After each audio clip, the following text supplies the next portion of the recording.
The greatest victory you ever claimed became your deepest defeat if every medal on your chest weighed down your soul. Colonel Rafael Reyes wore his uniform like second skin, pristine and unyielding, a statement of power in a land where loyalty was law. He had led hundreds of men across blistering deserts, commanded respect with a steely glare, never once hesitated to charge into the fray. Yet when the last cannon fire faded, and the camp lay silent under a starlit sky, he wrestled with a question no battle plan could answer. He knelt on a rough blanket reciting surahs he learned as a boy, but the words spilled from his lips like dry ashes, failing to ignite his faith. The desert wind rattled the tent, carrying the scent of sand and sweat, reminding him he had survived countless skirmishes but never faced this silent enemy within. Memory surged, the laughter of four brothers in a mud-walled courtyard, his mother's whispered prayers laced with hope, his father's decree to uphold honor at all costs. He had fulfilled that command, rising swiftly through military ranks, a local hero whose name inspired both awe and fear. But in the stillness of a lone desert night, beneath the harsh glow of a single lamp, he confronted the yawning void inside him, a hunger no accolade could fill. He recalled slipping into a neighbor's home as a curious boy, where incense and old wood intertwined, revealing a simple cross that radiated a force he could not name. That image haunted him, carving a silent question into his mind. What if truth lay beyond the boundaries of his faith? Later, in a dim barracks office thick with oil and gunpowder, he unearthed a battered book hidden beneath dossiers, its cover soft from secret devotion. Hands trembling, he flipped to a passage marked by a young soldier named Daniel, and the words leapt from the page like a thunderclap. I am the way, the truth, and the life. Come to me, all who are weary and burdened, and you will find rest. Shock electrified his veins, a lightning bolt of recognition that he stood at a precipice where one choice could cost him everything: rank, reputation, family, safety. He slammed the book shut, heart pounding, fully aware that this act alone branded him a traitor to an empire built on conformity. Yet the echo of that command pursued him into his dreams, weaving through his restlessness like an inescapable tide. Night after night, the desert's breath whispered promises of rest, a rest he craved as deeply as a drowning man craves air. Visions flickered behind closed eyelids, a gentle woman with dark hair, smiling under a sunlit sky, greeting him with love instead of fear, offering warmth alien to his world. He felt the pull of a power greater than any regiment, of force not measured in rank or firepower, but in compassion and sacrifice. Dawn found him restless, skin sticky with sweat and dust, the weight of his rifle now an anchor dragging his spirit toward deeper confusion. Each step back to the barracks carried a secret that could ignite revolution in his heart or cost him his life. He studied his soldiers with new eyes, noting the hollow precision of their prayers, their devotion heavy yet devoid of meaning. Only Daniel, clutching his Bible like a lifeline, seemed to carry a peace that eluded them all. As Colonel Reyes donned his insignia and prepared for another day of drills, he sensed a storm gathering within, a collision between the distant God of his youth and the Jesus he was only beginning to know. Now at the brink of a life-shattering decision, he must choose cling to the brittle safety of his past or leap into an abyss where life as he knew it will end and everything he truly needs awaits.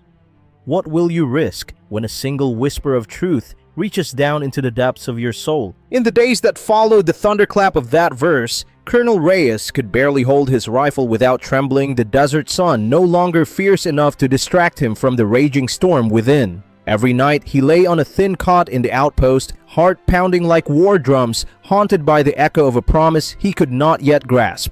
One evening, after a long patrol under a blood-red sunset, he returned bruised and bone-tired every step, a reminder that no amount of victory could fill the emptiness in his chest. He lit a single lamp in his tent, the flame flickering against sand-blasted canvas, and with soul-shaking resolve, he whispered a prayer, not to Allah, but to the void he hoped was listening. What if you are real? He breathed into the stillness, voice cracking. If you exist, show me, for I am lost and desperate. The words hung in the air heavier than any ordnance he had ever carried, and then the desert night seemed to draw a deep, expectant breath. Sleep came in tremors, a restless fugue, where memories of childhood laughter and battlefield carnage interwove like ghosts in his mind's eye. Then in the deepest hour before dawn, his dreams coalesced into living color. He stood in a meadow so lush, it felt like a betrayal of the arid dunes he knew. A gentle breeze stirred the tall grass, carrying the scent of wildflowers and a promise of peace he had never tasted. Before him stood a figure robed in simple white face, radiant with warmth and eyes aflame with compassion, every fiber of his being exuding an authority that demanded surrender. Reyes dropped to his knees, uniform dusty and torn, tears streaming unbidden as awe and relief crashed through him like tidal waves. The figure spoke his name in a voice at once thunderous and intimate. "Raphael," it said, "your war is over. Your wounds are seen. Your heart is my home. Follow me, and you will find peace beyond all understanding, for my yoke is light and my burden is gentle." At those words, every chain of doubt and fear shattered. The weight on his shoulders dissolved into nothingness, and he felt himself lifted on currents of living water. He tried to speak, but his voice was lost in sobs of joyous surrender, a soldier broken free from the tyranny of his own strength. In that meadow, the sky above unfolded like a canvas of hope, and he sensed a battalion of unseen angels cheering his liberation, a host more real than any force he had ever commanded. When he awoke, the desert dawn was gray, and still yet inside him blazed a new sun, radiant and unquenchable, illuminating every shadow he had carried for decades. He rose from the cot with trembling resolve, the Bible under his arm, each step back to the barracks a pilgrimage toward a life he could no longer deny. Reyes tucked the pages against his heart, verses he had once read in secret, now burned like gospel fire in his veins, guiding him forward into a world he had been born to save. In the hush of that morning, the desert wind whispered assurances of rest, not the fleeting respite of sleep, but the enduring peace he had glimpsed beyond the veil of death. The battlefield within him had been won not by strategy or strength, but by a love that pierced the darkness and refused to let him go. The morning light found Colonel Reyes kneeling in his private prayer corner, the weight of his newfound peace giving way to a profound urgency. He could not ignore the pages of the Bible still warm from his touch, each verse a spark igniting a global alarm within his soul. He remembered the gentleness of that meadow vision, yet beneath the peace had pulsed a warning like distant thunder, a prophecy meant not for one man alone but for every heart and nation on the brink of ruin. As he traced his fingers along the margin where he first wrote Matthew 24, the words he had once skimmed in secrecy now bled with relentless clarity, foretelling wars and rumors of wars, nations rising against nations, famines and catastrophes as signals of a world turning away from true justice. That evening, under the same desert stars that had witnessed his transformation, Reyes opened his Bible to Mark 13 and pressed his forehead to the rough wood table. A soldier consumed not by strategy, but by a message that burned hotter than any desert sun. His vision returned not to the tranquil meadow, but to a panorama of trembling cities, leaders bowing to idols of power, children orphaned by conflicts birthed from human pride, and the earth groaning beneath the weight of greed. In that supernatural encounter, Jesus spoke in a voice that rumbled like the foundations of creation, each word an echo that carved through the darkness of humanity's arrogance. Behold, for the world walks blindfolded toward its own destruction. Its leaders trust in weapons and influence rather than in me, and the cry of the oppressed rises up as smoke before my throne. Those words struck Reyes with the force of a prophecy, fulfilled in headlines he'd read and wars he'd waged, yet now reframed by the Creator's lament. He envisioned oil rigs, blazing nations straining each other's borders, the faces of refugee mothers etched with desperation, and he understood that this was not distant history, but an urgent summons. Every minefield he had once mapped out, every missile he had ever launched, now seemed like fuel for a blaze that threatened to consume the very hopes of future generations. The chill of that realization pressed against his heart, like a vice demanding a response more fearless than any battlefield charge. In a dreamlike sequence, he saw Jesus standing amid a sea of turmoil, his arms outstretched over soldiers and civilians alike, tears glistening in his eyes as he declared a final appeal to recalcitrant humanity. Repent, for the hour of divine judgment draws near, and I stand at the door offering mercy to all who will turn from iniquity to my embrace, lest the earth be wrung dry by its own sin.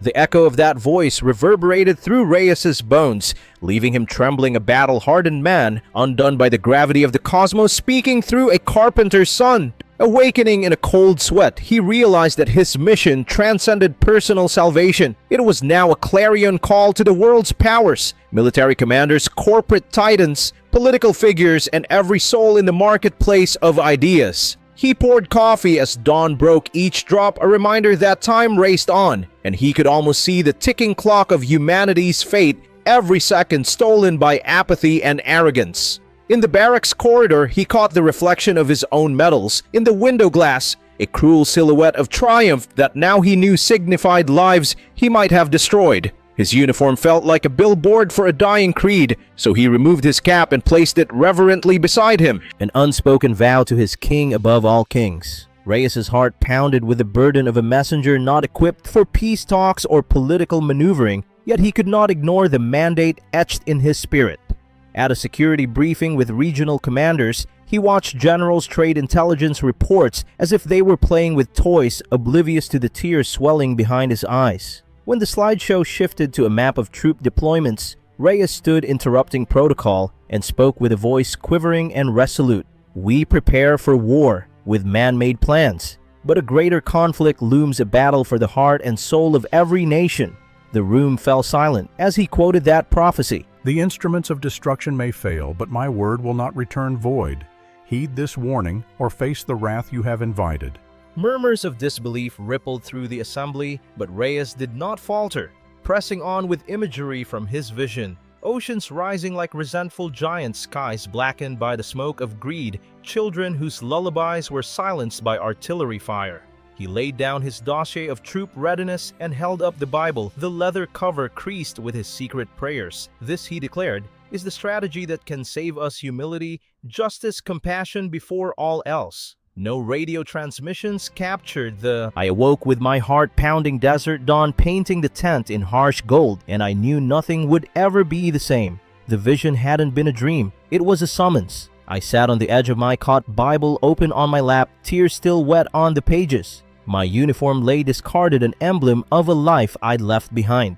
In that moment, I heard it again, not in my head, but in my chest, a command that seared through every fear. You are my ambassador among the nations. Proclaim what you have seen and heard, for the world walks blindfolded into its own ruin. My hands trembled at the enormity of it. An ambassador, me, a colonel in an army built on pride, secrecy, and iron discipline. I thought of my comrades, their eyes trained to obey orders without question. Would they listen to a message that dared to expose their idols, power, wealth, tradition? I strode into the barracks that morning, boots heavy with resolve, and pinned that verse above the officer's bulletin board. Whispers followed me down the corridor. Has the colonel lost his mind? Is this some crude trick? Some laughed, others scowled, but a few paused, brows furrowed, as if wrestling with a truth they couldn't yet name. My mission demanded more than words. It needed action. I ordered rations redistributed to villagers starving under sandstorms, defied direct commands to withhold water from a rival division, and risked court-martial to deliver medical supplies to families devastated by conflict. Every act of mercy was a declaration my allegiance had shifted from empire to kingdom. In secret meetings with Pastor Daniel's underground church, I revealed the full extent of my commission. Faces in candlelight turned pale at the stark language of the prophecy. Corruption on every throne, weapons, forging futures drenched in blood, families torn apart by the trade in human misery. Some trembled, others wept. A few hardened hearts rebelled, calling me a traitor to my nation. The tension was electric, faith and politics colliding in a blaze of controversy. I could almost hear the gasps at staff briefings. The colonel is preaching revolution, yet I stood firm. I told generals that true security was not built on arsenals but on justice for the oppressed and restoration for the broken. I quoted that command, "Let justice roll like waters and righteousness like a mighty stream." And I refused to relent. I confronted a minister of defense, a man drunk on power, demanding he open military hospitals to civilians injured in cross-border skirmishes. His face reddened. Security guards closed in, but I would not be silenced. I slapped down the governor's ledger of war expenses and declared, "These records cry out for repentance." The auditorium fell into stunned silence. Back in my quarters that night, I trembled with adrenaline and doubt. My wife Sonia met my eyes across the table, sorrow and pride warring in her gaze. "They will come for you," she whispered. "They will strip you of rank, maybe your life." I gripped her hand, voices of justice echoing in my mind. How could I retreat after tasting the peace of his presence? Over the following weeks, secret letters bearing my signature reached Allied commands. Abandon the age of conquest. Serve the widow, feed the orphan, and you will stave off the darkness. Some officers responded with hushed agreements. Others sent me coded threats. A rumor spread that I carried not ammunition but a Bible of sedition. Paranoia swirled every shadow, every knock at the door, a potential arrest. Yet with each risk came a deeper conviction. I baptized Hector Gomez in a moonlit courtyard, water dripping from his uniform as he rose with a radiant smile. The first soldier I'd led, not into battle but into grace. And I knew then that this was no naive rebellion. It was the greatest revolution of hearts turned toward mercy. My mission of the returned was not to lecture from pulpits, but to storm the towers of power with love, to flood the corridors of influence with compassion, and to ignite in every soul the courage to choose justice over aggression. I was an unlikely envoy, stripped of earthly honor, yet clothed in an authority that transcended borders, an authority stamped by nail-scarred hands and an empty tomb. So here I stand on the precipice of exile or execution, with nothing left but a message too urgent to keep. Repent, for the hour has come. And if my life ends in chains or ashes, let it be a spark that lights the way for those who still wander blind. Colonel Reyes began to uncover layers of reality he never knew existed, each revelation more unsettling than the last. It started with whispers not in the barracks, but in his dreams, voices calling from beneath the 10th floor, chanting lines from Revelation about locusts with iron teeth and angels weeping at mankind's cruelty. One night, he awoke to the feel of icy fingers tracing his spine, darkness pressing in so thick he could taste it, and a guttural voice echoing, Beware the harvest of souls, for many shall cry out, Lord, Lord, and I will turn away. His heart thundered, yet the words felt both terrifying and true, as if the planet itself mourned the deafness of its stewards. At dawn, he found strange scorch marks on the sand outside his tent, like a footprint burned by divine wrath, and he traced them back to a hidden cache of weapons, each barrel still warm. He realized that every tool of war he had once commanded was a sacrilegious idol, its shadow reaching out to choke the cries of the poor and the prayers of the forgotten. In secret readings, he devoured Ezekiel's vision of the Valley of Dry Bones, and late one night as thunder rolled over the dunes, he saw the bones stir in his mind's eye, flesh knitting itself back on splintered sinew, a grim reminder that death yields to resurrection but also to judgment. He shivered as he read about the angel with a measuring rod poised to mark out Jerusalem's faithful few. He pictured himself with that rod, measuring the hearts of generals and governors who built border walls but tore down compassion. Colonel Reyes spoke of these visions in hushed tones to his closest circle, Daniel, Hector, Ali, and their faces paled at the intensity of his descriptions. Eyes glowing like coals in a ruined city, a river of fire flowing from the throne to cleanse the earth. For the day of the Lord is at hand, a day of darkness and fury that will make the wicked suffer. He confessed that something invisible had brushed against him in the desert night, an otherworldly presence that pressed its voice into his bones, urging him to dismantle systems that taxed the poor and fed the rich. One afternoon, he visited a refugee camp ravaged by famine. As he handed out rations, he felt a swirl of wind lift a child's blanket to reveal a single tattered shoe, and in that instant, the child's hollow eyes met his eyes that had seen horrors no uniform could shield them from. He realized his spiritual warfare was inseparable from social justice. Corrupt regimes and human trafficking rings were the demons he could no longer ignore. Back in his tent, he prayed through Psalm 91, picturing angels descending to guard the innocent, yet each verse burned like acid on his conscience, for he knew those angels were held back by his silence. In a fevered state, he journaled his nightmares, a hall of mirrors reflecting every atrocity he had ignored, bombed hospitals, trafficked girls, politicians laughing over platters of gold. A single verse became his battle cry, one he scrawled on a shard of concrete in the barracks bathroom. Let your kingdom come. Let your will be done on earth as it is in heaven. That night he dreamed of a vast throne room where angels poured out vials of justice onto the earth. The sky split open and he saw maps of nations aflame. Then felt a hand on his shoulder. A calm voice said, "They suffer because you did not speak." He bolted upright, sweat-soaked and trembling, knowing that his calling now demanded prophetic boldness. By candlelight, he began training his soldiers in spiritual disciplines, prayer vigils at midnight, reading Isaiah's laments over systemic oppression, sharing testimonies of deliverance from addiction and despair.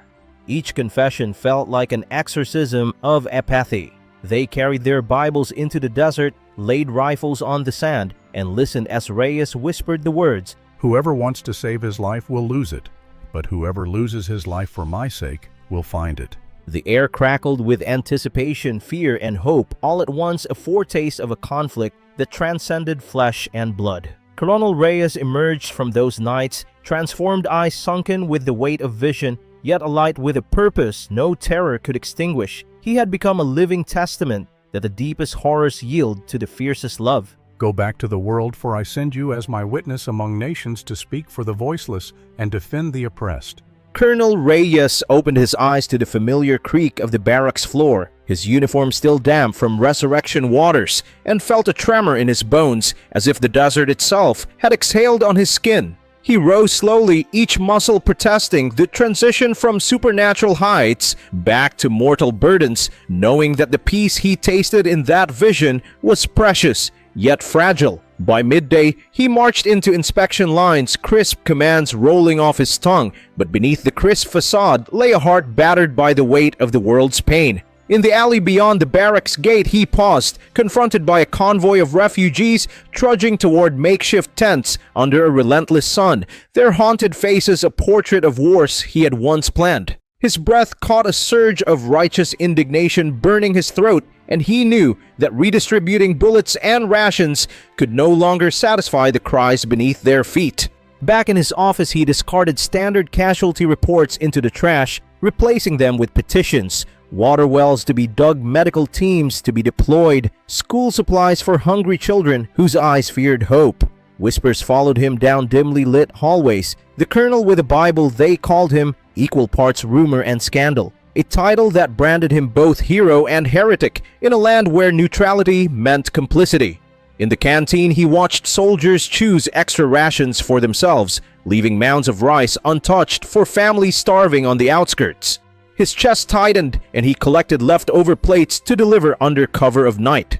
He learned the coordinates of a hidden camp where trafficked boys were forced into labor and at great personal risk. He faxed intelligence to rescue teams' bribes in the form of his own allowances, smoothing gatekeeper suspicions.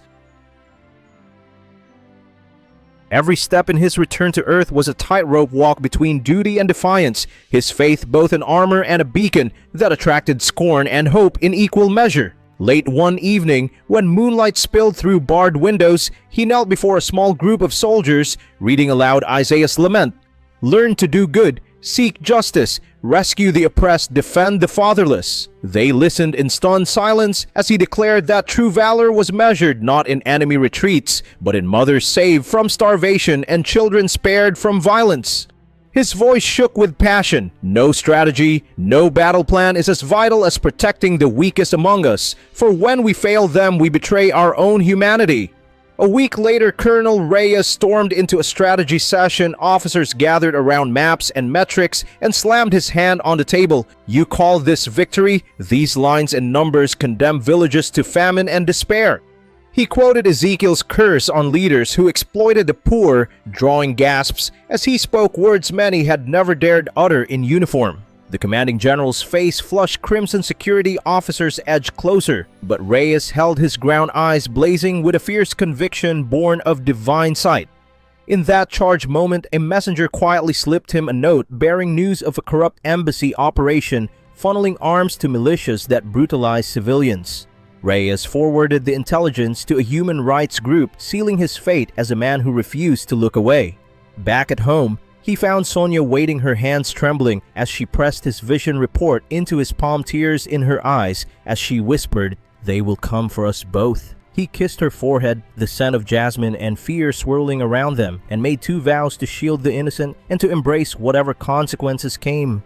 Dawn found him leading a convoy to a famine-stricken village. Tanks, replaced by tractors loaded with grain troops, turned into relief workers, a surreal image that spread through local media like wildfire. Authorities branded it an unauthorized operation, yet villagers lined the roads, their cheers rising above the drone of engines, their gratitude a testament that mercy could transcend orders. Over time, small cracks appeared in the system. Supply officers privately handed him medical packs. Junior officers volunteered to guard refugee tents instead of battle positions, and whispers of reform circulated in secret communiques. Colonel Reyes named these gestures spark fires, tiny embers of change that, fanned by faith, could ignite a revolution of compassion. He found himself drafting a manifesto. We were forged for war, but reborn for justice. Our rifles must guard life, not steal it. Our hearts must fuel peace, not policy.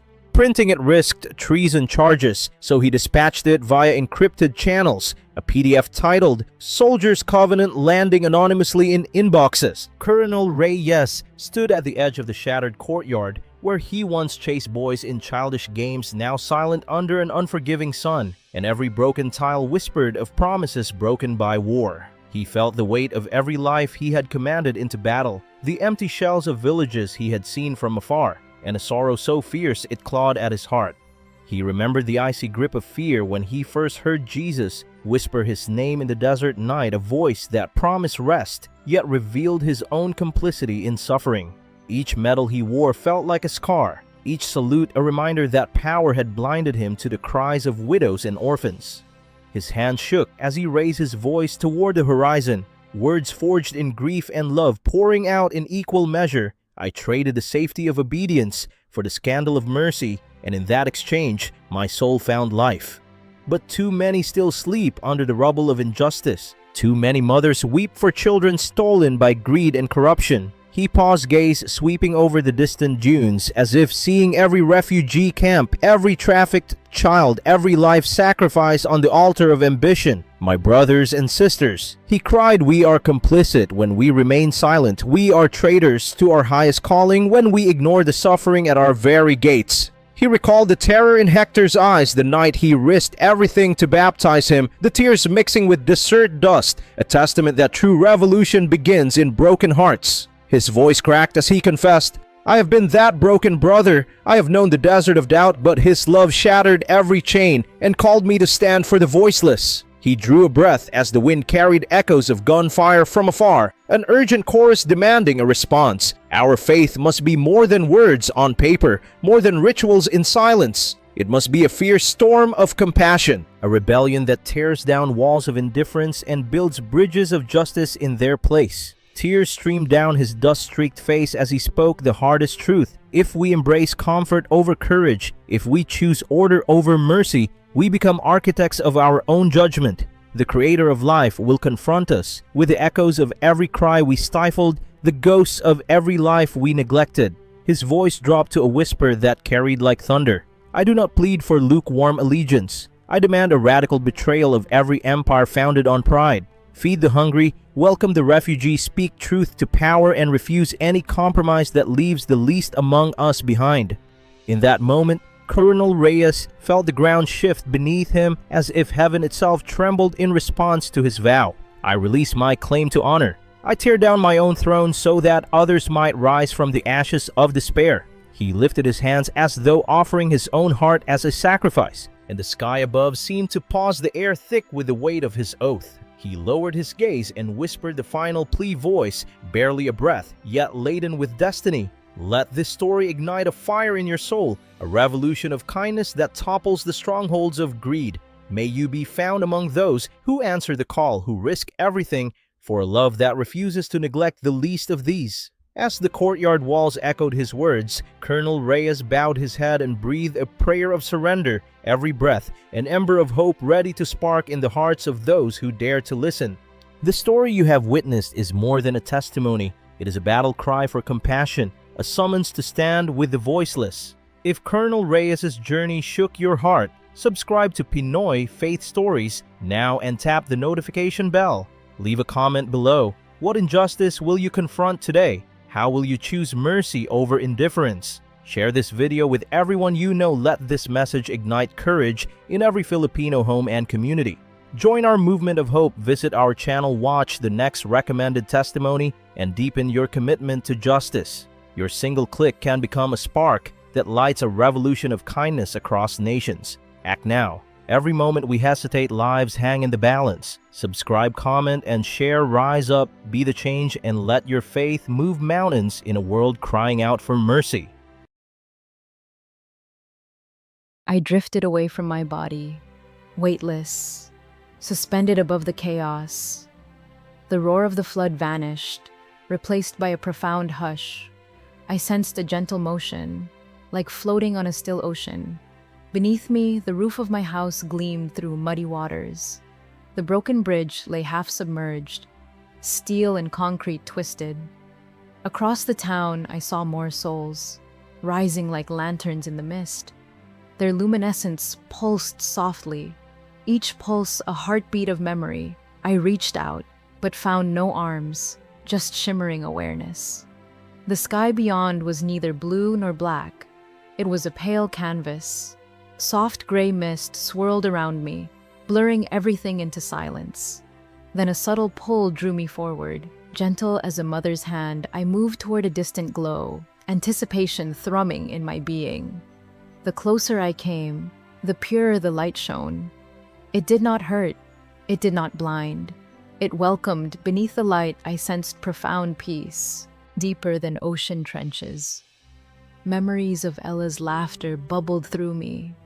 Pure and untainted, I felt Mark's love, like a cord tethering me to home. Yet the light beckoned, offering something beyond memory and flesh. Outside the glow, the world seemed frozen, time suspended in stillness. I detected no boundaries, no up or down, only movement. Around the central light formed a shape. Faint at first, it grew clearer. The outline of a man in simple robe. The robe shimmered, woven from the same living brilliance. His hair framed his face, dark and gently waving. His features were kind, but indescribable, a perfect harmony. When he turned, the mist parted further. His eyes met mine. I felt every heartbeat of my life. Each joy, each regret, each whispered prayer passed before us. I trembled under the weight of being fully known, but there was no judgment, only an embrace of understanding.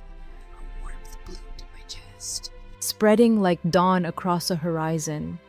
My sense of self expanded and contracted. Held in divine gaze around us, the light pulsed in silence. A living heartbeat. Then I heard a presence, not sound, but a deep knowing. I recognized that this was my own name, a melody in my soul. I knew who stood before me. Though no question was asked, the mist shifted again, revealing other shapes kneeling in awe. They were souls not yet ready, still caught by fear and doubt, but their eyes shone when light touched them, illuminating bright hope. My fear dissolved completely, replaced by a tranquil certainty. In that place, I felt no past worries, no earthly burdens. My identity was clear, a beloved child of eternal love. I longed to step forward, to fall into the heart of the light. But a gentle barrier held me, a merciful boundary of purpose. I knew my journey was paused, awaiting a mission beyond this realm. The vision expanded, showing me glimpses of lives I had known. There was Ella's first day of school, radiant with expectancy. There was Mark's weary smile, forged through countless Friday nights. Each memory glowed briefly, as if setting the stage for tomorrow. Then the scene shifted entirely. A gateway opened before the light. Through that gateway, I sensed a world beyond description. A place where truth and love were inseparable. Colors unseen by mortal eyes danced in harmony, and the very air thrummed with purpose. Yet the gate called me back to my life. I realized then the balance of grace and mission. That moment of wonder was my new reality. As I floated there, ready to listen, ready to learn, I understood the weight of what I would carry, and the light pulsed once more, inviting me deeper. I watched the gray mist swirl into distant cities. Towns glowed beneath a spiritual haze, as if hidden from heaven's gaze. I felt a question echo in my soul. Have we drifted too far from truth? Was the flood only water or a symbol of the fear choking our hearts? Then his voice rippled through the stillness. I trembled under the weight of his gaze. The vision shifted to a family trapped in their living room. The father's eyes glued to a glowing screen. The mother fed angry headlines, their children locked in digital cages, each soul alone in a single house. Have you ever felt more isolated, surrounded by connection? How long will we feed on poison and starve our spirits? He spoke again, and the haze pulsed with urgency. My child, I send the waves not to punish but to awaken. The flood will break the levees of pride. The fire will melt the idols of wealth. Cities burned not to destroy but to strip away all false foundations. I saw golden vaults crumble to dust. Designer labels turn to ash. Have you built your life on that or the rock that endures forever? Could you endure the silence of power outages and broken networks? He showed me. Crowds scavenging, then strangers sharing. The same hands that fought now reached out with bread and blankets. Hope flickered brighter than any street lamp. Prayer rose like incense in empty streets. Have you ever witnessed joy born from ashes? What if the very storms you dread become the fertile ground for faith? His final words rang like a clarion call. My child, warn them of what comes. Prepare hearts with love, not bunkers. Pray with humility, for each prayer is a golden arrow against darkness. I hovered there, heart pounding with purpose. The world below trembled with fear and longing, and I knew my mission was clear. When I drew my first breath back on earth, I lay on the damp floor of a rushed shelter. My lungs burned as I coughed muddy water into trembling hands. Around me, medics whispered holy words mixed with stunned disbelief. Memories of his light pulsed in my spirit. I rose unsteady, heart still echoing that divine embrace. The room of strangers felt charged with unseen presence. Their eyes met mine as if recognizing a secret flame. The light you carried into darkness will ignite hope where despair lingers. His words settled like seeds in my soul. I stepped out into the flooded streets, wrapped in purpose. Shivering mothers clasped my hands as I spoke of unbroken love. Young fathers wept as I described a kingdom beyond fear. I went door to door with only a whispered greeting. Each threshold held a story of loss and silent longing. I spoke of storms raging inside every heart, of floods that water cannot drown, and fires no wealth can tame. They leaned forward, eyes wide with fragile hope. Aged men nodded as if recalling a long-forgotten prayer. College students paused mid-scroll to catch my trembling voice. Children peeked from behind curtains, drawn by the flame in my words. I carried the fragrance of heaven into their living rooms. I urged them to build on prayer instead of panic rooms. I reminded them that compassion is stronger than concrete walls, that kindness can breach the highest levee of indifference. Your prayers will be the beacons that draw lost souls home. I taught that no prayer is too small to shape eternity, that a single whispered plea can shatter the mightiest stronghold, that a cup of cold water offered in love is thunder in heaven. Each word I spoke became a spark in dampened hearts. I gathered crowds beneath mossy oaks and cracked pavement. I spoke by swollen rivers and in chipped white churches. In every corner, I wore my scars like badges of grace. My coughs of water became hymns of resurrection. For those hunched over bills and broken dreams, I shared tales of loaves and fishes, multiplied by faith. For those trapped in digital prisons, I showed them the open sky and invited them to breathe. For weary pastors worshiping prosperity, I whispered repentance that cut deeper than any sermon. For politicians waging outrage wars, I offered a higher kingdom where unity crowns the meek. I did not point fingers or settle old scores. I held up mirrors so hearts blinded by smoke could see. I called them from screens to kneel in shared prayer circles. I guided them from isolation into the warmth of community. Every step I took wrote a living psalm on broken streets. Each meal I shared became a chapter in a moving gospel. Every candlelit prayer circle rose above the roar of chaos. I wove social truths into spiritual tapestry. I spoke of crumbling levees ignored by budgets and apathy. I revealed how neglect of neighbors is neglect of God. I challenged them to topple idols of comfort and convenience. Yet through it all, I returned again to love. For love is the compass that guides every awakened soul. For love is the storm no flood can extinguish. I asked them this soul-burning question. Will you build your life on sand or on the rock that endures? Will you choose the fleeting comforts of fear or the unshakable grace? And as I stood once more on trembling ground, I felt his quiet question echo in my chest. Will you embrace the mission he has given? Will you carry his light regardless of cost? With every fiber of my being. My answer rang clear as thunder in a silent sky. Yes, I will go. I will speak. I will live for this call. I will be the voice that echoes his heartbeat to every broken home. I will travel across highways and back roads, sharing redemption stories with weary travelers, stopping in crowded shelters to remind them of unseen angels.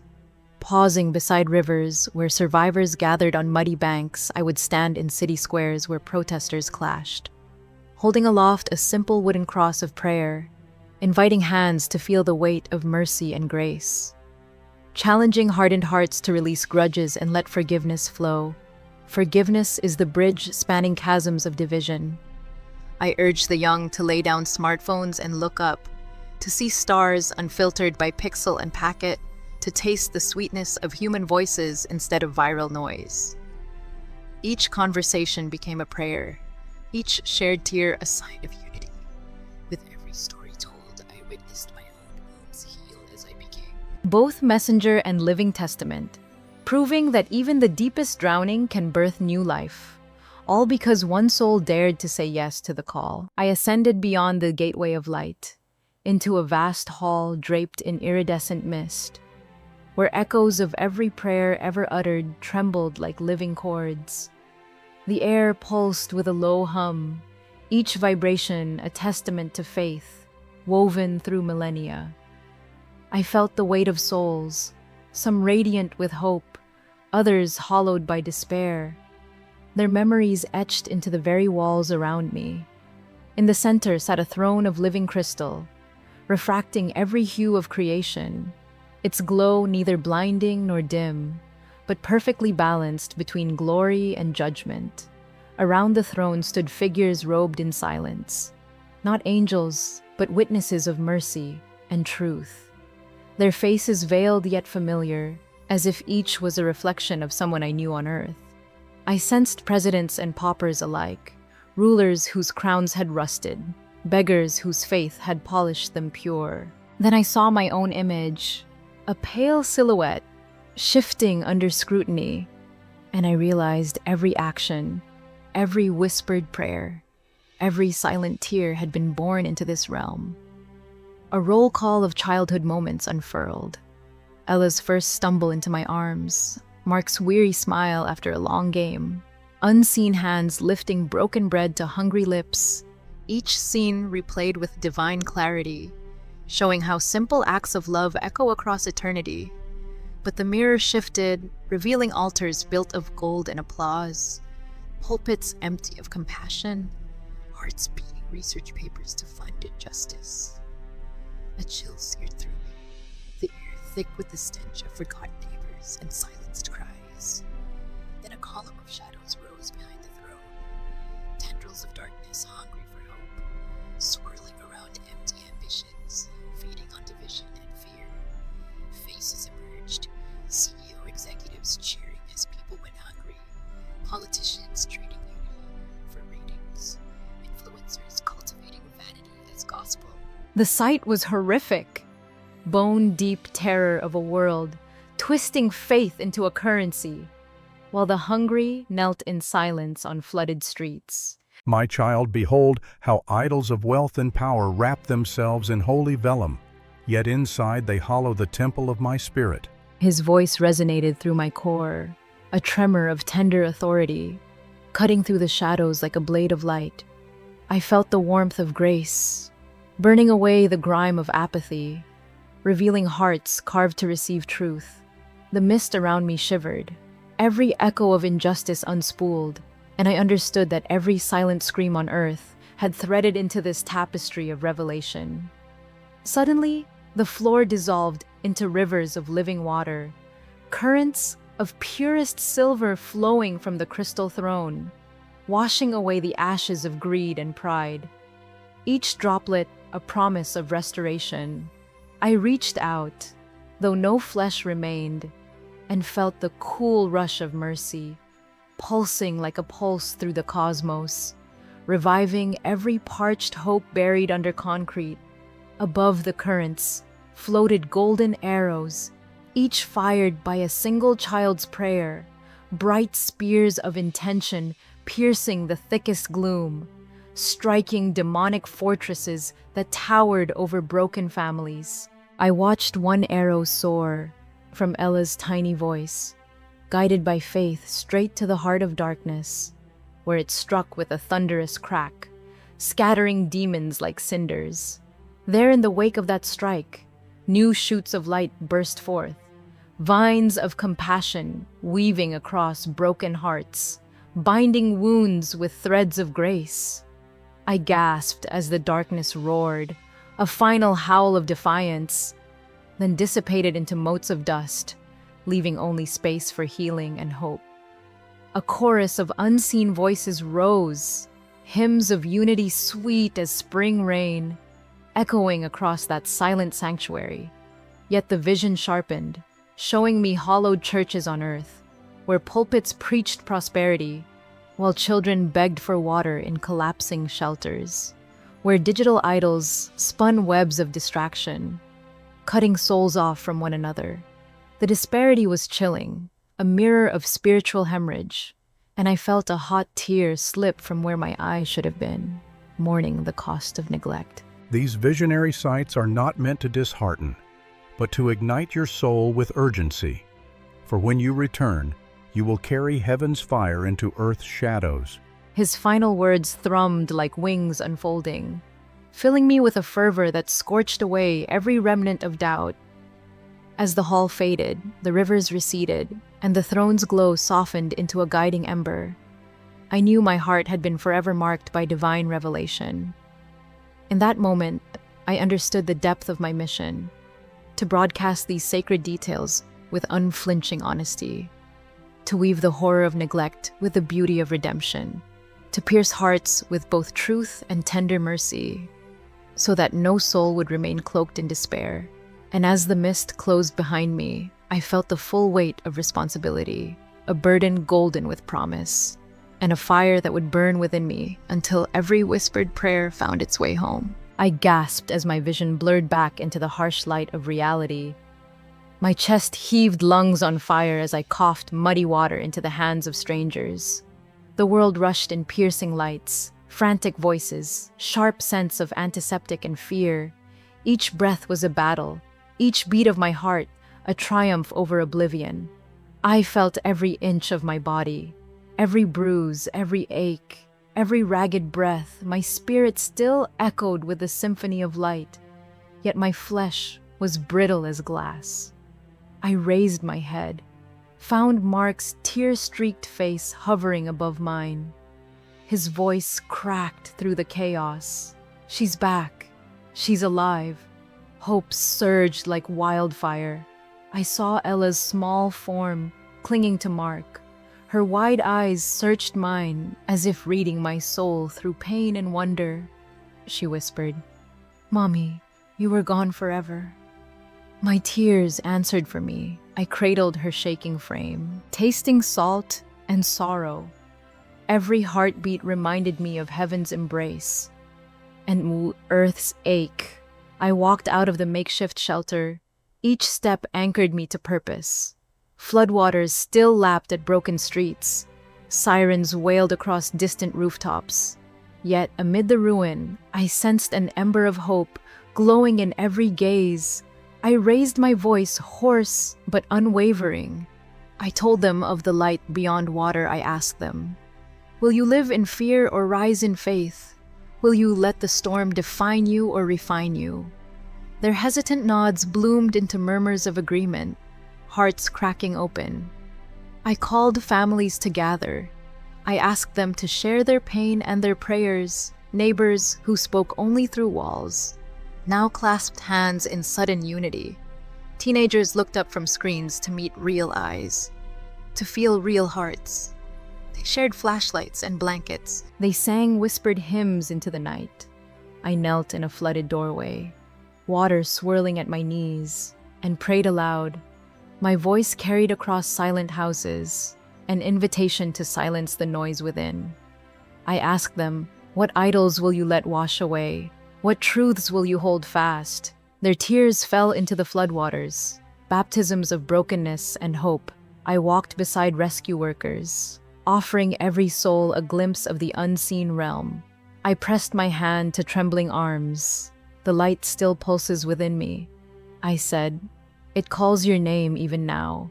Will you let it guide you home?" They pressed palms against mine, hope sparking like flint on cold stone. I climbed onto a makeshift stage of upturned crates, street lamps forming halos above me. I shared the chorus of voices I had heard, the hymns of unity rising in heaven. I spoke of childhood prayers, turned arrows of light, of dark fortresses shattered. I whispered the promise. No prayer is too small, no heart too lost. Their faces glowed in the lamplight, tears mixing with rain on hopeful cheeks. I asked them, "Have you ever felt the weight of your own unanswered prayers? Have you ever believed the storms could be the very doors to grace?" Their murmurs turned to shouts of affirmation, voices weaving a tapestry of faith. I challenged leaders in the crowd, those who preached comfort over conviction. I invited them to kneel beside the elderly men and the orphaned children. I urged politicians to trade slogans for songs of compassion. I asked social media stars to post prayers instead of pixels. Together we formed prayer circles in muddy courtyards. Strangers became family. Candles reflected in rippling puddles, light dancing across thirsty faces.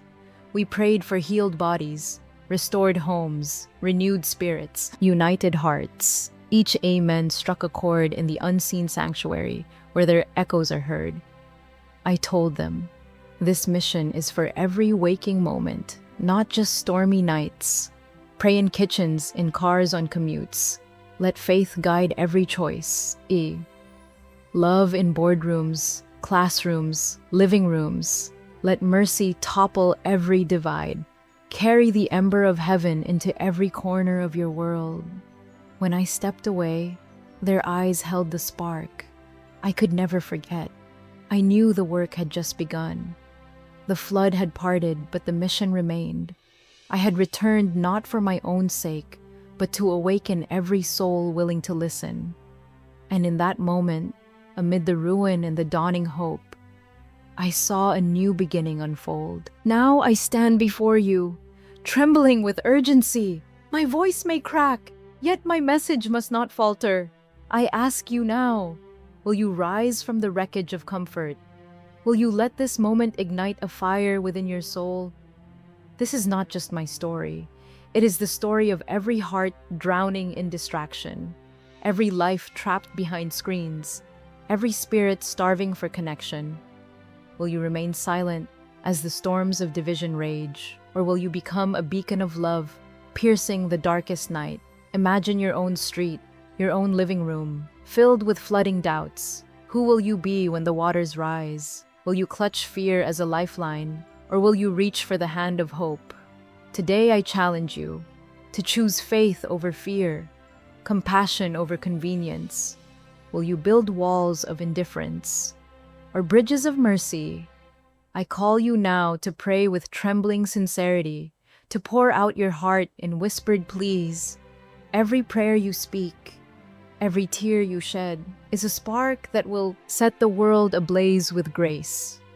Can you feel the weight of those words, hovering in the silence?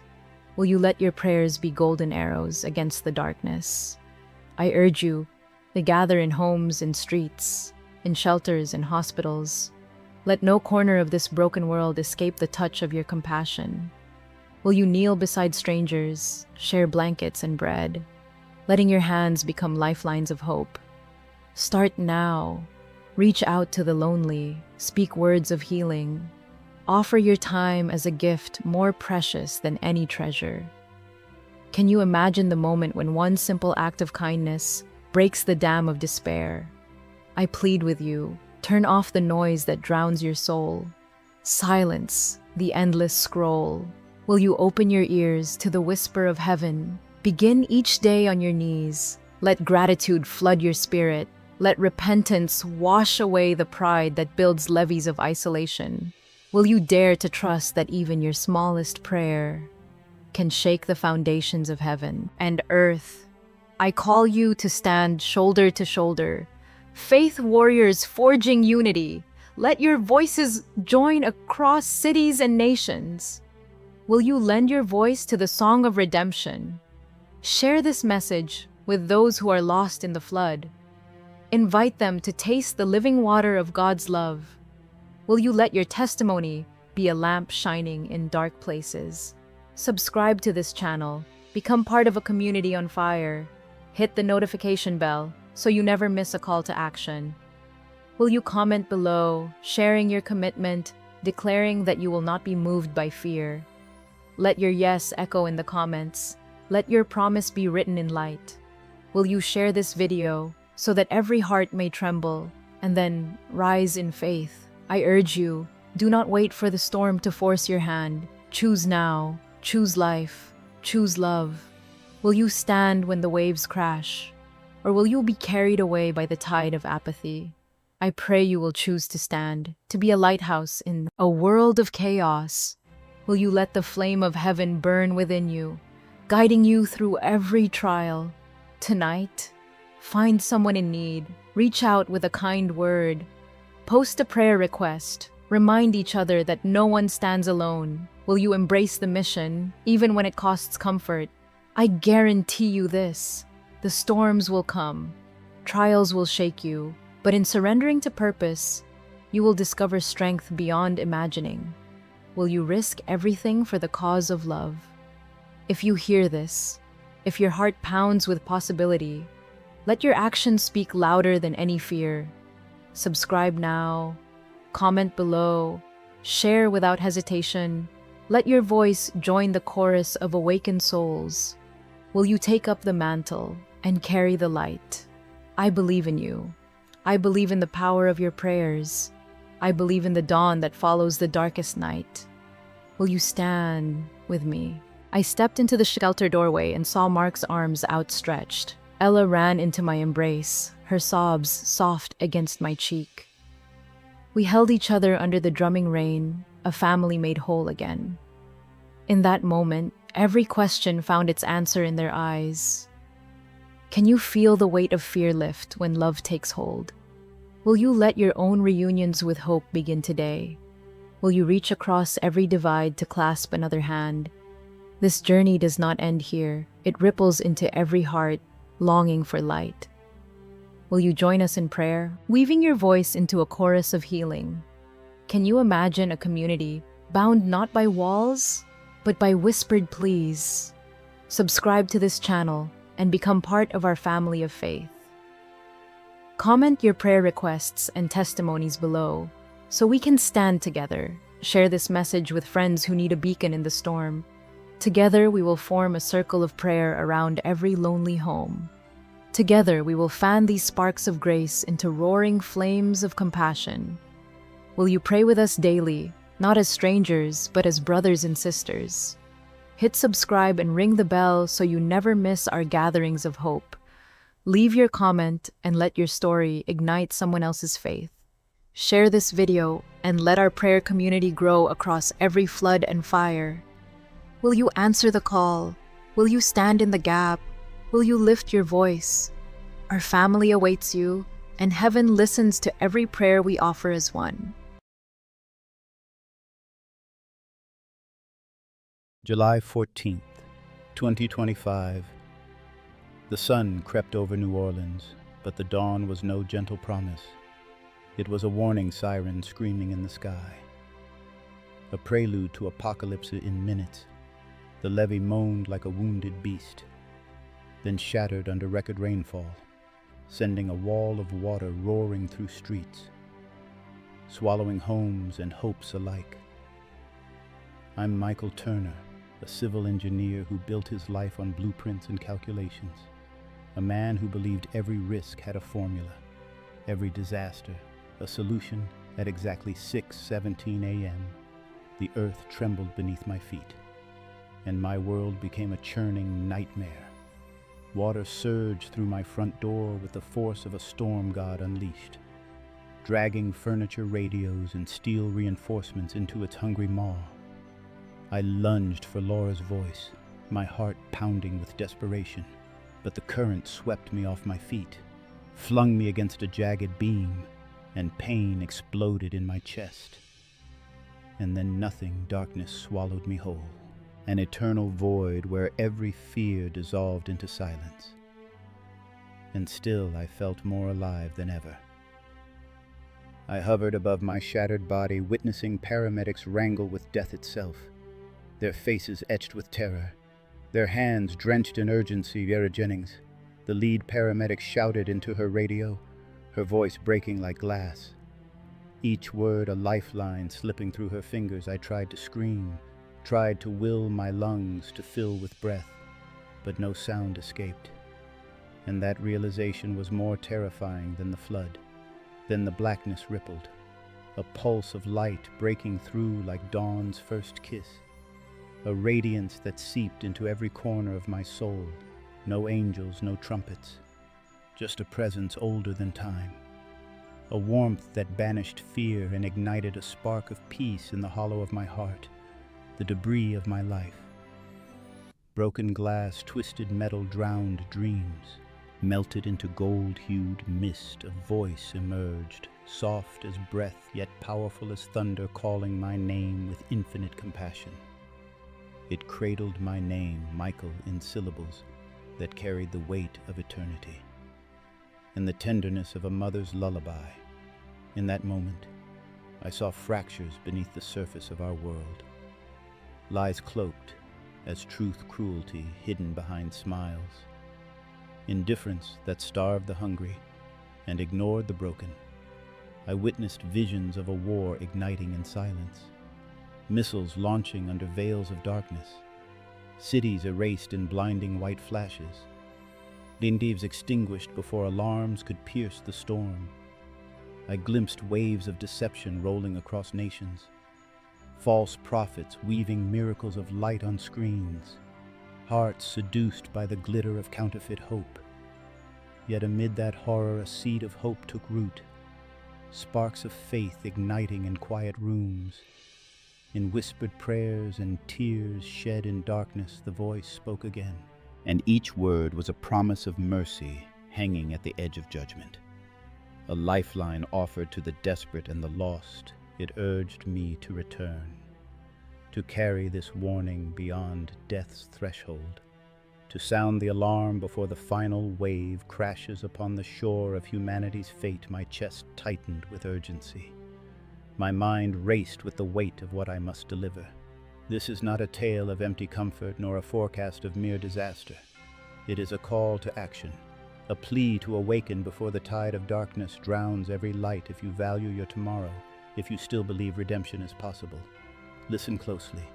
Subscribe now and prepare your heart, because the flood was only the beginning, and the next deluge will test the very foundations of faith itself. When my mind slipped free of pain and breath, the world dissolved into silent fragments of light and sound. I watched my body lie still beneath broken beams and swirling water. 2 paramedics fought to revive my heart. Each compression sent ripples through the flood-darkened room where hope and despair tangled. Their shouts echoed like distant thunder. I drifted beyond sound into a realm where time held no meaning. Without warning, the edges of reality blurred into a luminous haze of molten gold and pale mist. Shapes of memories and possibilities swirled in patterns older than stars. I felt weightless, as if draped in liquid light, my fear and pain dissolving in waves of serenity and awe. The air around me sang with the pulse of creation, reminding me that life and death were threads in the same tapestry. Every boundary faded until only the essence of my soul remained vividly aware of infinite horizons. No ceiling, no floor, only a vast expanse breathing with silent music. It felt like standing on the threshold of eternity, every heartbeat echoing in the stillness. From that boundless stretch, I sensed countless other souls hovering between worlds, each drawn by an unseen melody of hope and longing. Their presence was a gentle reminder that no one truly walks alone in the face of apocalypse. Colors shifted in currents of emerald and violet. Weaving a cosmic tapestry of fate and free will, I glimpsed threads of human history unraveling and rewinding in moments like a kaleidoscope. Shapes formed and dissolved into symbols of warning and invitation. A silent call to awaken and choose life before the final curtain falls. Each symbol burned with urgency, painting a portrait of choices that echo across time. Then the fog of brilliant light parted, revealing a corridor lined with towering arches of translucent crystal. Each arch whispered secrets of creation etched in living geometry. I sensed the heartbeat of the cosmos pulsing through each facet. The air tasted of honey and thunder as I took a step deeper into that sacred hallway.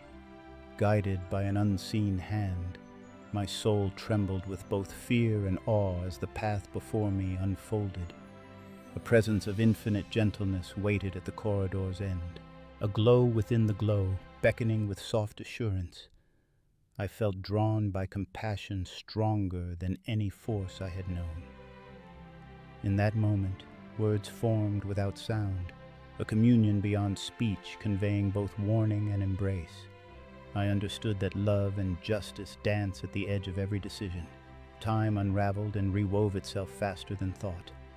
I saw flash glimpses of Earth's tipping points, flooding cities with chaos and drought, stripping fields bare. Each vision seared urgency into my soul. It felt like watching humanity teeter on a knife's edge between ruin and rebirth. Yet within the frenzy of collapse, I sensed the fragile spark of renewal flickering in hidden places where faith kindles in silent prayer. That spark promised hope, even as the walls of certainty crumbled. Then a ripple of soft laughter echoed across the expanse, a sound both ancient and intimate.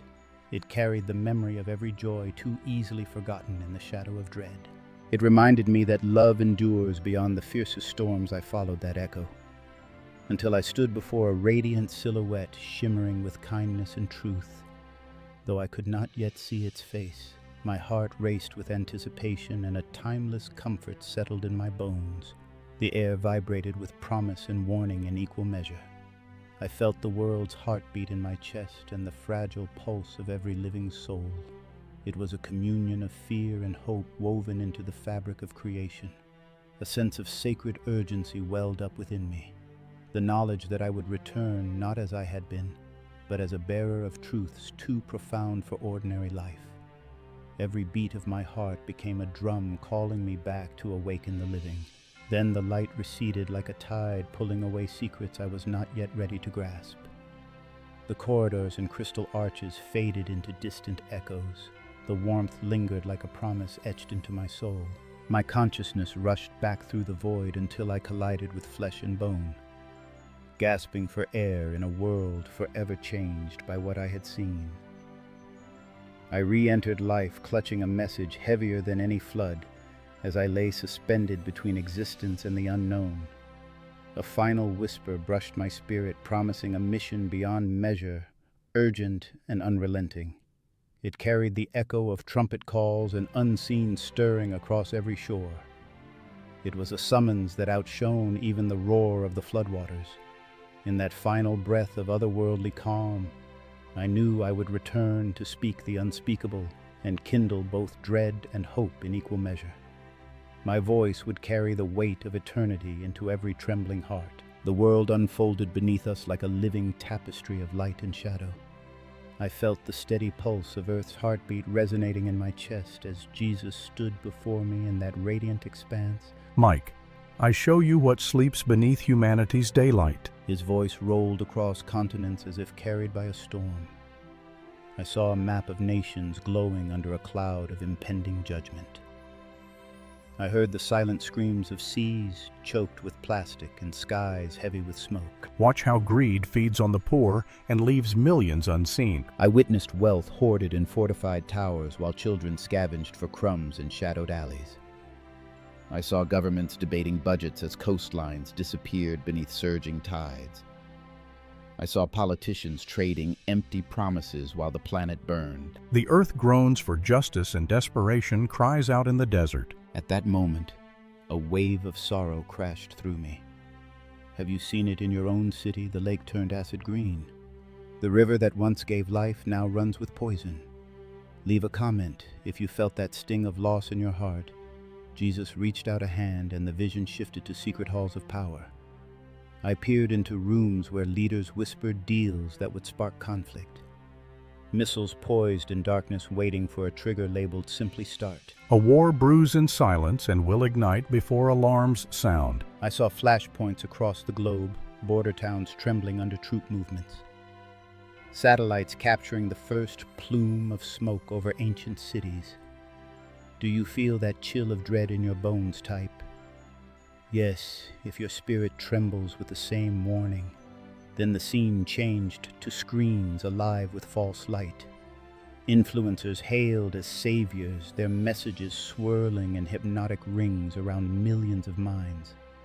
They promised healing without sacrifice, unity without truth. They offer you a mirror world that reflects desire, not reality. Crowds knelt before holographic phantoms that spoke of brotherhood without a cross. I felt the emptiness of that counterfeit faith. Families torn apart by the promise of inclusion that demands denial of what is right. Jesus' gaze softened as he showed me souls in hidden rooms, pockets of genuine prayer where weary hearts fell to their knees in darkness. A spark of pure hope ignited in whispers and tears. Seek me in silence, and I will meet you in the hollow of your despair. I saw frontline workers risking their lives for strangers, activists marching for justice under banners of hope, young voices rising in songs of redemption even as chaos unfolded around them. Share this moment as someone who embodies that fearless faith. The panorama shifted again to the digital realm. Artificial intelligence weaving networks that predict and manipulate desires.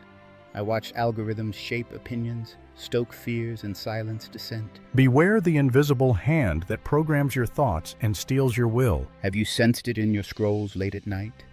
The echo of doubt whispered by endless feeds. Let me know below if you've ever questioned what you believe because of a screen's glow. Then came the flash of nuclear fire on the horizon. A silent flash that erased a city in one heartbeat. No sirens, no warning, only a void expanding across the coastline. This strike will leave no time for sirens or prayers. In that moment, the weight of every choice we make pressed upon me. Every compromise of truth, every turn away from mercy had built the tension for that final eruption. Jesus lifted his eyes to the horizon of time, and his voice carried a tremor of both grief and promise. Yet, even as judgment falls, my mercy remains a beacon in the dark. I felt warmth flood the vision as if a million hands reached across borders to offer forgiveness. I saw communities gathering in secret church basements, prayer circles in living rooms, groups formed by desperation and raw faith. Unite in truth, and love for your salvation is in your unity. This was no abstract prophecy, but a summons to action. The urgency of his words burned like wildfire through my spirit. I sensed millions reading these lines, hearts pounding in unison. If you feel that call, type amen below. Share this warning with 3 friends and spark the flame of genuine hope Before the shadows consume every light, the vision dissolved into golden mist as Jesus pressed one final plea into my heart. The choices you make now resonate into eternity. Choose life and speak truth without fear. Then I was drawn back through the currents of time and space, breathing hard as my body reawakened beneath Sarah's hands. The roar of floodwaters returned, but his final words echoed in my soul. Carry this warning beyond your screen. Your neighbor needs to hear it. Your family needs to live it. Subscribe, comment, share, and stand firm in the light before the coming storm breaks upon us. Now that the warning has been sounded, I returned beneath the roar of floodwaters. Lungs burning, heart pounding with revelation, Jesus stood beside me in that raccoon-lit hospital room. His gaze firm yet tender as the weight of my purpose settled on my shoulders. Mike, you are called to proclaim truth in an age of chaos and contradiction. He spoke of an era where armies march not only on battlefields, but through media feeds, where nations arm their hearts with fear and spin war as progress. You will stand at the crossroads of faith and conflict, he said. You will expose the hidden agendas that pit brother against brother. Under the banner of ideology, my mission would ignite debate, spark conviction, and challenge the status quo that worships power over mercy. I saw myself on streets cracked by drought and scorched by sanctions. I heard the cries of refugees treated as pawns in geopolitical chess. Jesus entrusted me to be their voice in cathedrals and virtual forums alike, to remind the world that war begins not with bombs but with hardened hearts. You will speak against the tempo of arms and speak for the dazed and voiceless. Stand firm and speak boldly, for faith is not a refuge from suffering, but a call to sacrificial truth. My commission would not be easy, Birul. I would face scorn from those who profit from the clash of nations. I would face doubt from those who fear the cost of conviction. Yet in every moment of trial, I would recall the pulse of creation I felt beyond life and death. The silent music urging me onward, and you watching this now. Will you rise with me if I stand, if you refuse to stay silent? Share this message in your communities, for this is not my mission alone, but ours together. A clarion call for an era that hangs between surrender to despair and the fierce hope of redemption. I felt Jesus' final word burn into my spirit.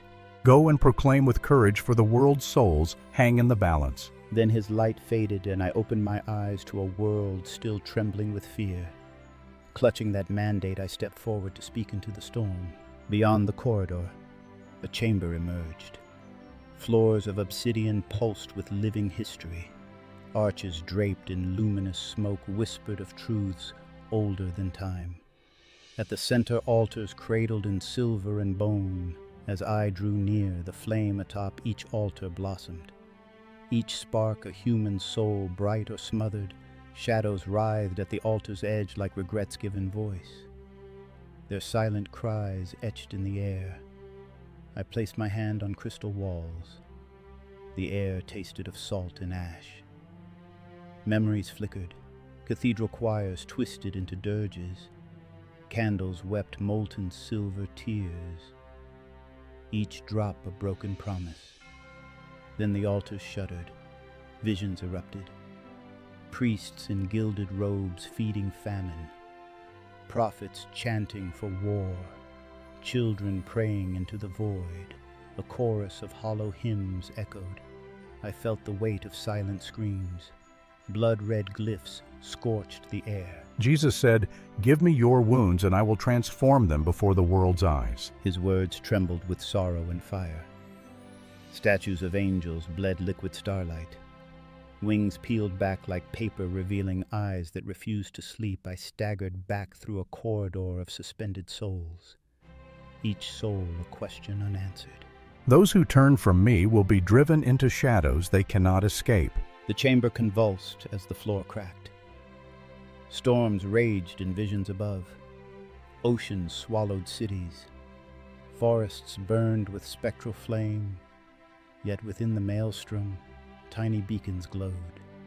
hands clasped in midnight rooms, whispered prayers by dying lips, hearts ablaze with defiant hope, altars melted into trails of ember, leaving a single crystal vial filled with earth's tears. The harvest of souls is sown in tears of truth and blood of sacrifice. Then the chamber collapsed into a singular note of harmony. The edges of vision dissolved. I fell back into flesh and bone. Spirit awakened, scarred and ignited. The roar of floodwaters faded as consciousness crashed back into my chest. Lungs seized with the fire of life returning. I felt Sarah Jennings's hands pressing down, leaning close to my ear as she barked orders through tears. Every breath a dagger of pain and relief intertwined. My eyes snapped open to sterile lights and the sting of antiseptic air. Monitors flashed red alarms beneath white sheets stained with water and mud.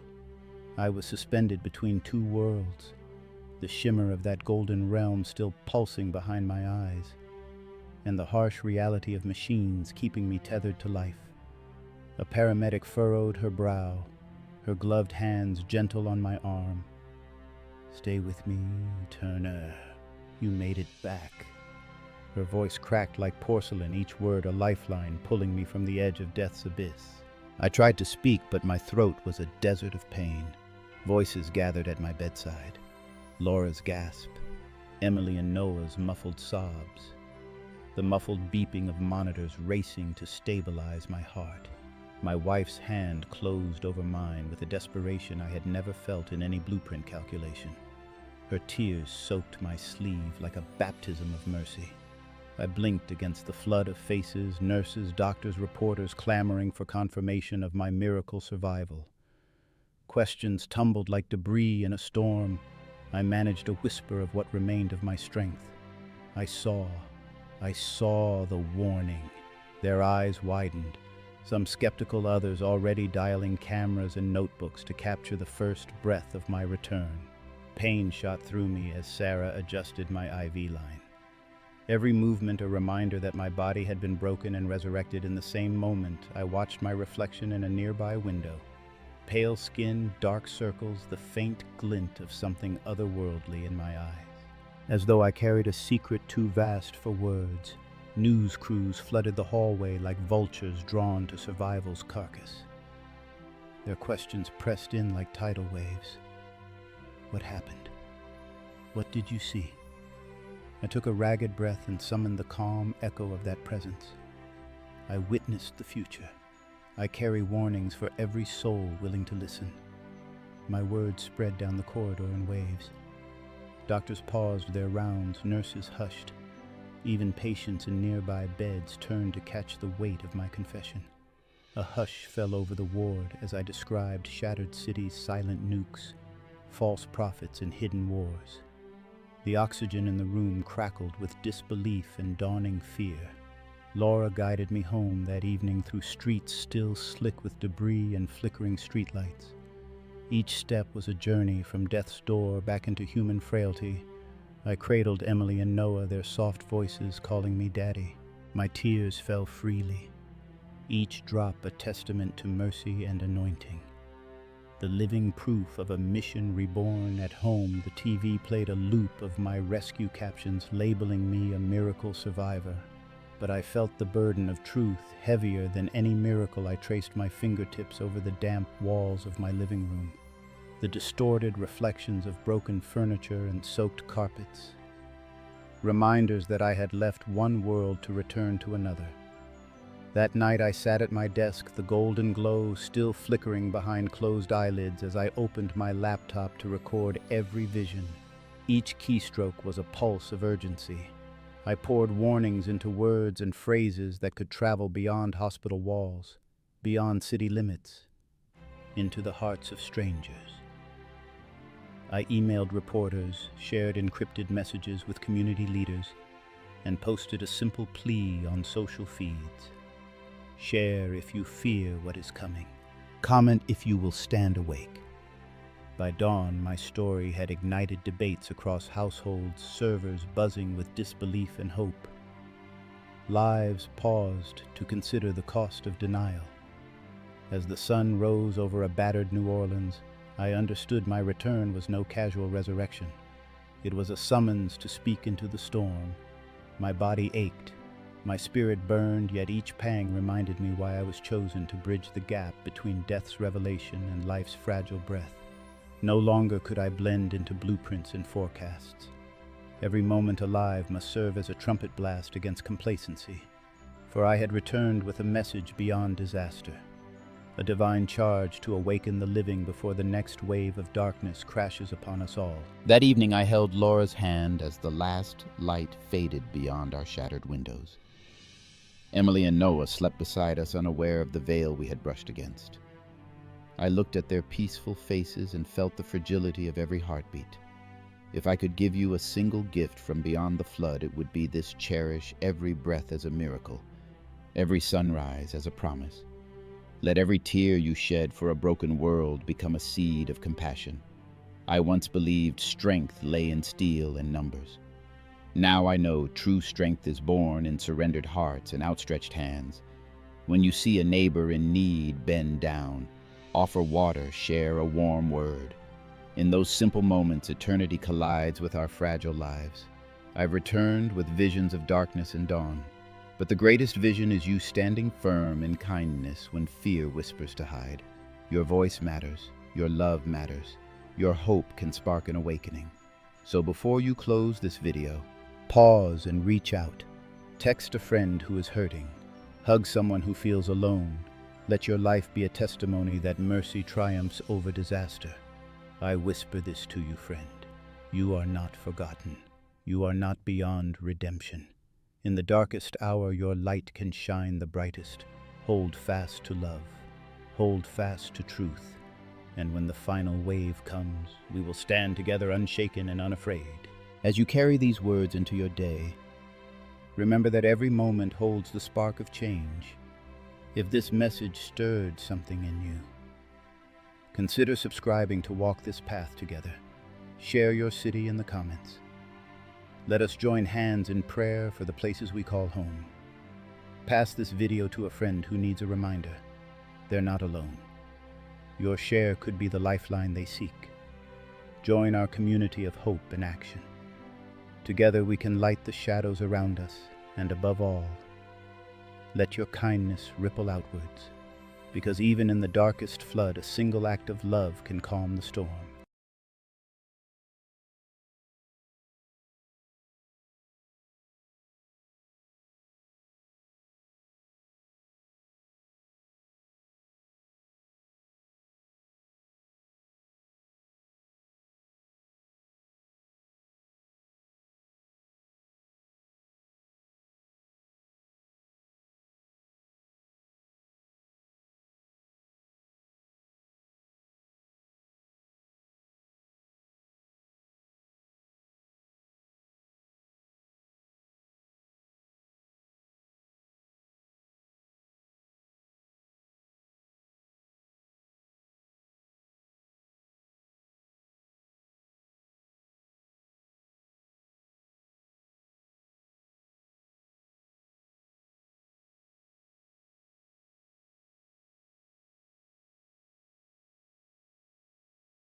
My name is Clarice Alvarez.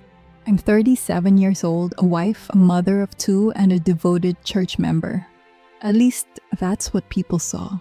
I was always there, Sunday after Sunday, leading our women's Bible study, volunteering at charity events, even making the weekly slideshow for our pastor's sermon. People would smile and say, "Clarice is solid, a true woman of God." But deep inside, I was running on autopilot. I knew how to raise my hands during worship, how to quote verses when someone needed encouragement, how to smile and say, "God is good," without even thinking. I had built a life of spiritual activity, but somewhere along the way, I had lost the intimacy. I couldn't remember the last time I wept in prayer or felt the presence of God stir something inside me. My Bible was always nearby but rarely open outside of lesson prep. I had exchanged fire for function, hunger for habit. March 14th, 2023 started like any other day. I had just come back from our weekly women's group, still holding the devotional book titled Awakened Faith. Funny how that name would soon become more than just a cover. I set it down on the table, kissed my husband Jonas as he cooked dinner, and watched our kids laugh in the living room. It was a peaceful scene, the kind you're supposed to treasure, but I felt nothing. No joy, no gratitude, just this quiet dullness in my spirit. It wasn't depression, it wasn't crisis. It was a kind of spiritual sleep that feels normal when you've lived in it long enough. That night, I whispered a quick prayer like always. "Thank you, Lord, for today. Please protect my family. Amen." I lay in bed thinking about tomorrow's schedule, the lesson I needed to prepare the groceries I hadn't bought. And then I slept. But what I didn't know was that sleep would lead me somewhere no schedule had planned for. Somewhere beyond the walls of my house, beyond the routine of my religious life. A place where appearances didn't matter. Where titles didn't mean anything. Where the heart was exposed and every mask removed. I thought I was a good Christian. I thought I was awake. But I was wrong. And that night, Jesus came to show me just how far I had drifted. It was 3:06 a.m. when I woke up gasping. A tightness gripped my chest like a vice. At first I thought it was just a bad dream, or maybe indigestion. I sat up in bed, tried to breathe through it, but the pressure kept building, crushing, unbearable, like something invisible was pulling me from the inside out. I reached over to wake Jonas, but my hand didn't move. That's when panic set in. I was fully conscious but frozen. I couldn't speak, I couldn't scream. My thoughts were screaming, but my body was silent. Then, everything around me began to fade. The bedroom, the walls, even the sound of my own breathing disappeared. I didn't feel pain anymore, just a strange stillness. A wind, like a gentle current, swept over me, and I felt my body slip away. Not like falling, but like lifting, effortless, weightless. I realized I was no longer in my body. I looked down, and what I saw made my blood run cold. I was floating above our bed, and below me I saw Jonas, shaking my body, calling my name, his voice trembling. Our children stood in the doorway, my daughter crying, my son frozen in shock. Then 2 paramedics burst into the room. One began CPR. The other shouted something I couldn't understand. It was like watching a scene from a movie, except it was me, my body, my family, my home. But I felt nothing. No fear, no pain, only silence. One of the EMTs checked for a pulse and muttered something sharp and short. Jonas collapsed to his knees. Then I heard it. A whisper, not from the room but from somewhere beyond. A voice that didn't enter through my ears but straight into my soul. Let her go. The room dissolved. I found myself standing in a space that had no walls, no ceiling, no floor. Yet I wasn't falling. It was like standing in the middle of light itself. The air wasn't air, it was presence. Thick, alive, holy. The light didn't just shine around me, it moved through me. I felt exposed, seen in a way I had never experienced. I wasn't in heaven, but I wasn't on earth either. It was like a waiting place, between. I turned, but there were no shadows, no corners, no sense of time. I couldn't tell if I had just arrived or had been there for eternity. And then it came again, that voice. Clarice. Just my name. But the sound of it shattered me. I dropped to my knees, or what felt like knees because my body wasn't physical anymore. The name spoken with such power, and yet such tenderness. It held no accusation, no anger, no rush. Just truth and love. I began to cry. Not tears, but something deeper. My soul wept. Without being told, I knew I was in the presence of Jesus. I didn't see him yet, but I knew he was there. His nearness was overwhelming. I couldn't lift my head. I didn't want to speak.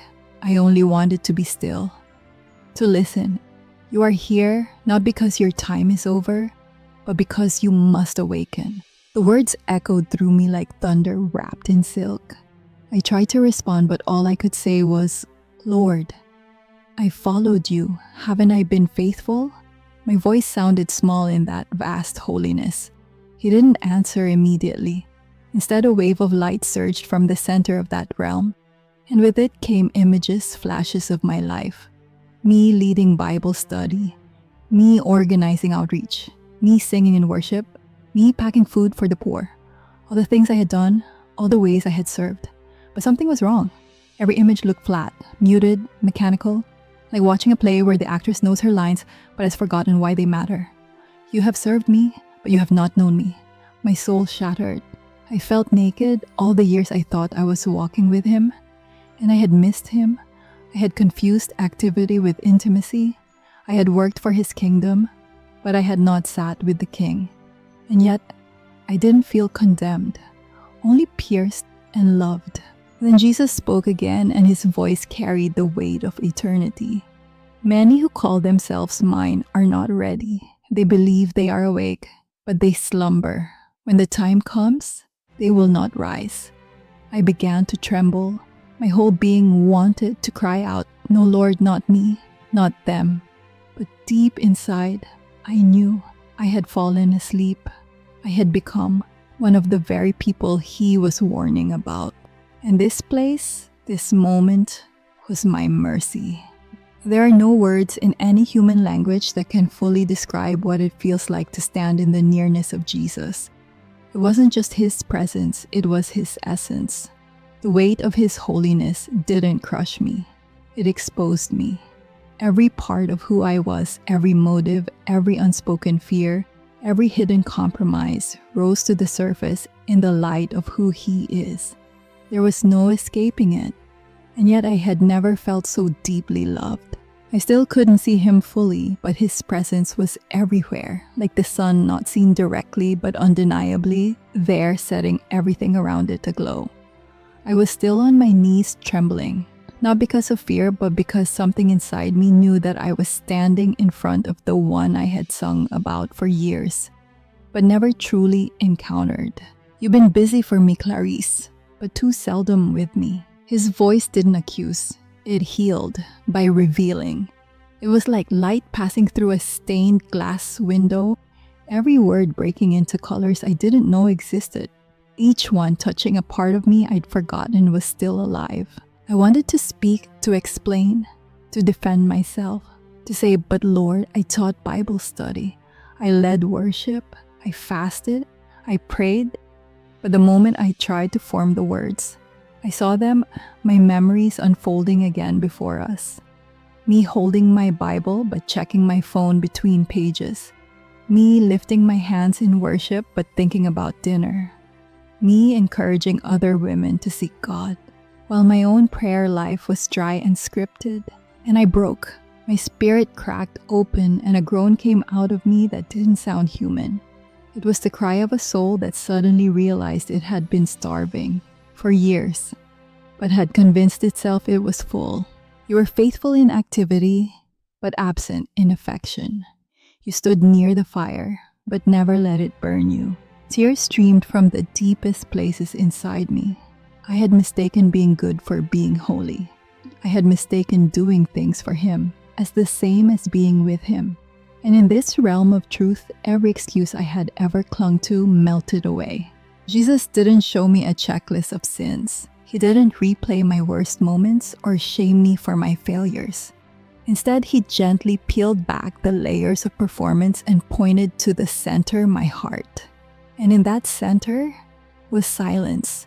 Not rebellion, not hatred, just distance. A distance I had grown used to, a silence I had baptized as normal. But here in the clarity of his love, I finally heard what I'd been missing all along. Many believe in me, Clarice, but few abide in me. And the ones who do not abide will not recognize the sound when I come. That word abide hit me like thunder in the bones. I had memorized the verse, I am the vine, you are the branches. I had taught it, repeated it, printed it on bookmarks. But now I understood it.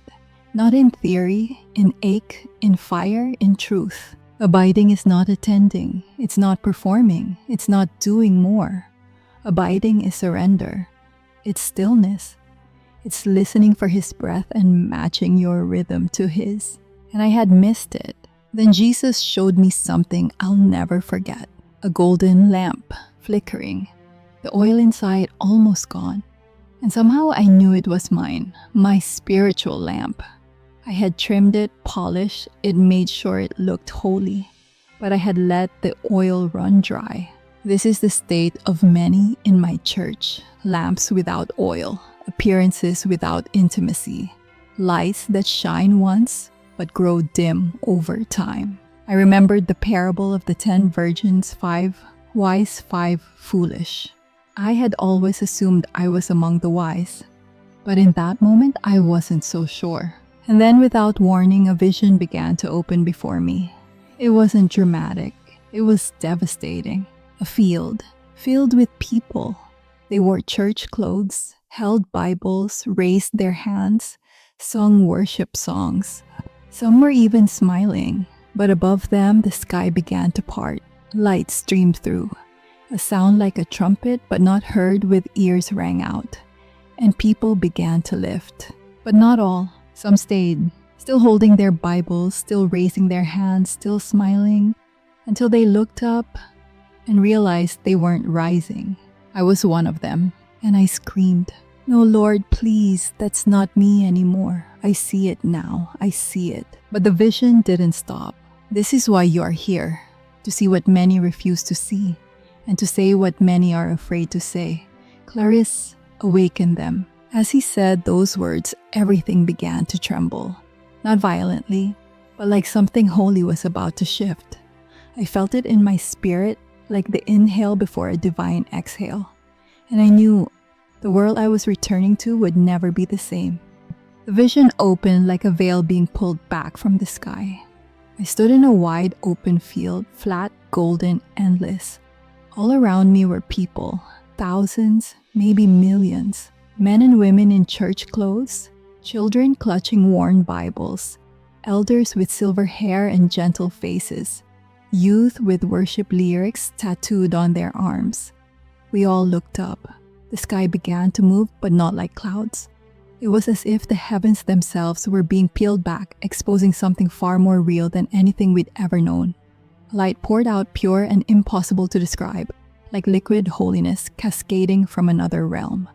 Then came the sound. No instrument on earth could replicate it, a trumpet blast that wasn't heard with the ears but felt in the soul. It was calling, drawing, separating. And in that moment, something happened. People began to lift. One by one, some were drawn upward, their faces radiant, eyes wide with joy and longing, as if their spirits had recognized a sound they'd waited for their entire lives. They didn't jump, they didn't try. They simply rose effortlessly, like love had remembered them. But many of us remained, still standing, still waiting, still holding our Bibles. At first there was confusion. People looked around unsure, thinking maybe it wasn't their turn yet. I watched a woman with a worship leader badge grab her husband's hand, crying, "Why aren't we going?" A young man dropped to his knees, shouting verses from memory as if quoting scripture could pull him upward. The teenager sobbed, eyes locked on the sky, whispering, "But I prayed. And then the cries began. People screamed, reached, fell on their faces. Others tried to explain it. It's a vision, it's just a test. But their own souls betrayed them. They knew, deep inside they knew. The groom had come, the bridegroom, and they were not ready. And I was one of them. I saw myself frozen, staring upward, unmoved, left, and it destroyed me. My spirit cried out, "No, please, Jesus. That's not me anymore. I see now I've changed." But the vision didn't respond to begging. It responded to readiness. And I hadn't been. They believed in me, but they did not know me. They called me Lord, but their hearts were far. They served, but not in surrender. They worshipped, but not in truth. I fell to the ground not physically, but in my spirit. The sorrow was unbearable, not because of punishment, but because of clarity. This wasn't a courtroom, it was a wedding, and the door had closed. I watched people I recognized, women from my old Bible study group, elders who'd once laid hands on the sick, deacons who'd organized prayer chains, all left behind. Not because they didn't try, not because they didn't care, but because their lamps had gone out. The oil was never about performance. It was always about presence. They trimmed their lamps, but they did not refill them. The vision zoomed out and I saw cities, churches, pews still warm from Sunday services, pulpits empty, chairs unfilled, and yet so many still walking, still working, still scrolling, unaware that the most important moment in eternity had already begun. I saw pastors weeping, youth leaders shaking, worship bands silent. I saw some try to fake strength, God knows my heart, but even that rang hollow in the absence of His presence. Then I felt Jesus near me again, not standing before me, but beside me, like a whisper walking alongside my soul. "Clarice, this is why I brought you here, not to frighten you, but to awaken you, and through you, to awaken them." I wanted to stay in that moment forever, to hold on to His voice, to never forget the weight of what He showed me. But just as quickly as it began, the vision began to fade. The field dissolved, the light dimmed, the trumpet stilled, and I was left with only one thing burning in my chest, a word: return. I came back with a sound that wasn't a breath, it was a breaking. My body arched against the hospital bed as if forced into life by something invisible and eternal. Machines shrieked, nurses shouted. A light above me seared my eyes. I felt like I was drowning in air. Then I heard it, His voice. "Clarice, Clarice, oh God, you're back. Jonas, my husband." His hands cupped my face as tears streamed from his eyes. He looked like he had aged 10 years in a moment. "They said you were gone. 12 minutes. No pulse. Nothing." He was shaking, but I was still. And the doctors rushed in like a wave, checking every number, every nerve, every reflex. I blinked when they told me to. I nodded when asked. I answered questions, but inside I wasn't really here. Because I had just come from somewhere that made this world feel thin and small. I had stood in a place where everything was truth, where masks fell off and eternity pressed against every heartbeat. And now I had returned to a world full of noise but so little clarity. When they finally left us alone, Jonas leaned close, his voice softer now. "You were murmuring when you were out, saying something about lamps and the rapture and people being left behind." My lips trembled as I whispered, "Because I saw it. I saw everything. Jonas, we're not ready." He looked at me like I was someone both familiar and foreign. He didn't say anything for a while, just held my hand like it might drift away again. But he knew whatever happened to me wasn't just physical. Something holy had passed through. The next few days were quiet, too quiet. I stayed in the hospital for observation, but I didn't rest. I couldn't. Not because of the machines or the questions, but because the urgency was still burning in my chest. Every time I blinked, I saw the field again. Every time I breathed, I remembered His words. Return, not just to life, but to purpose, to intimacy, to oil in the lamp. I stopped caring about how I looked, about what came next on the schedule. I didn't want small talk. I didn't want to scroll. I wanted Him When I was discharged and walked back into our apartment, everything felt unfamiliar. The hallway, the scent of our soap, even the photos on the wall. I walked into our living room and stood still. Then I saw it across I had hung years ago above the couch. Decorative, simple. We put it there because, well, that's what Christians do, right? But now I couldn't look at it the same. I dropped to my knees, and for the first time in years, I wept without filters. "Lord, I'm sorry," I whispered. "I didn't know I had fallen asleep. I thought I was awake. I thought I was yours." But in the quiet of that room, something happened. I didn't hear thunder, no wind, no shaking floor. But the presence that filled that space was thicker than the air in my lungs. It was like he was there, kneeling with me, not visibly but undeniably. I could feel him, not just as an idea, but as a person, nearer than my own breath. There was no condemnation, no fire and brimstone, only mercy. Mercy so weighty it silenced every excuse. I had been given another chance, not just to live, but to burn. That night, everything changed. Not dramatically, not loudly, but deeply. I opened my Bible not to prepare a study or find a verse for someone else, but because I was starving. Pages I had skimmed before now lit up with urgency. "Watch therefore, for you do not know the day or the hour. Let your lamps be full and your lights burning." Verses I had once quoted casually now sliced through me like holy knives. I had quoted truth without letting it wound me. I had read warnings but assumed they were for someone else. Now I knew better. I began to see clearly where I had replaced devotion with duty, where I had lived near the altar but never let the fire fall on me. I stopped seeing myself as strong or faithful. I started seeing myself as hungry. And that hunger changed everything. I prayed not to check a box, but because I couldn't go another moment without being with him. I worshiped not to lead others, but because his presence wrecked me. I repented not just of obvious sins, but of the quiet pride that had told me I was okay. I didn't feel heroic. I felt undone. But that undoing was the most holy thing I had ever tasted, and I knew my life was no longer mine to direct. I had been sent back for a reason, and it wasn't to go back to normal. The first thing I knew I had to do was speak.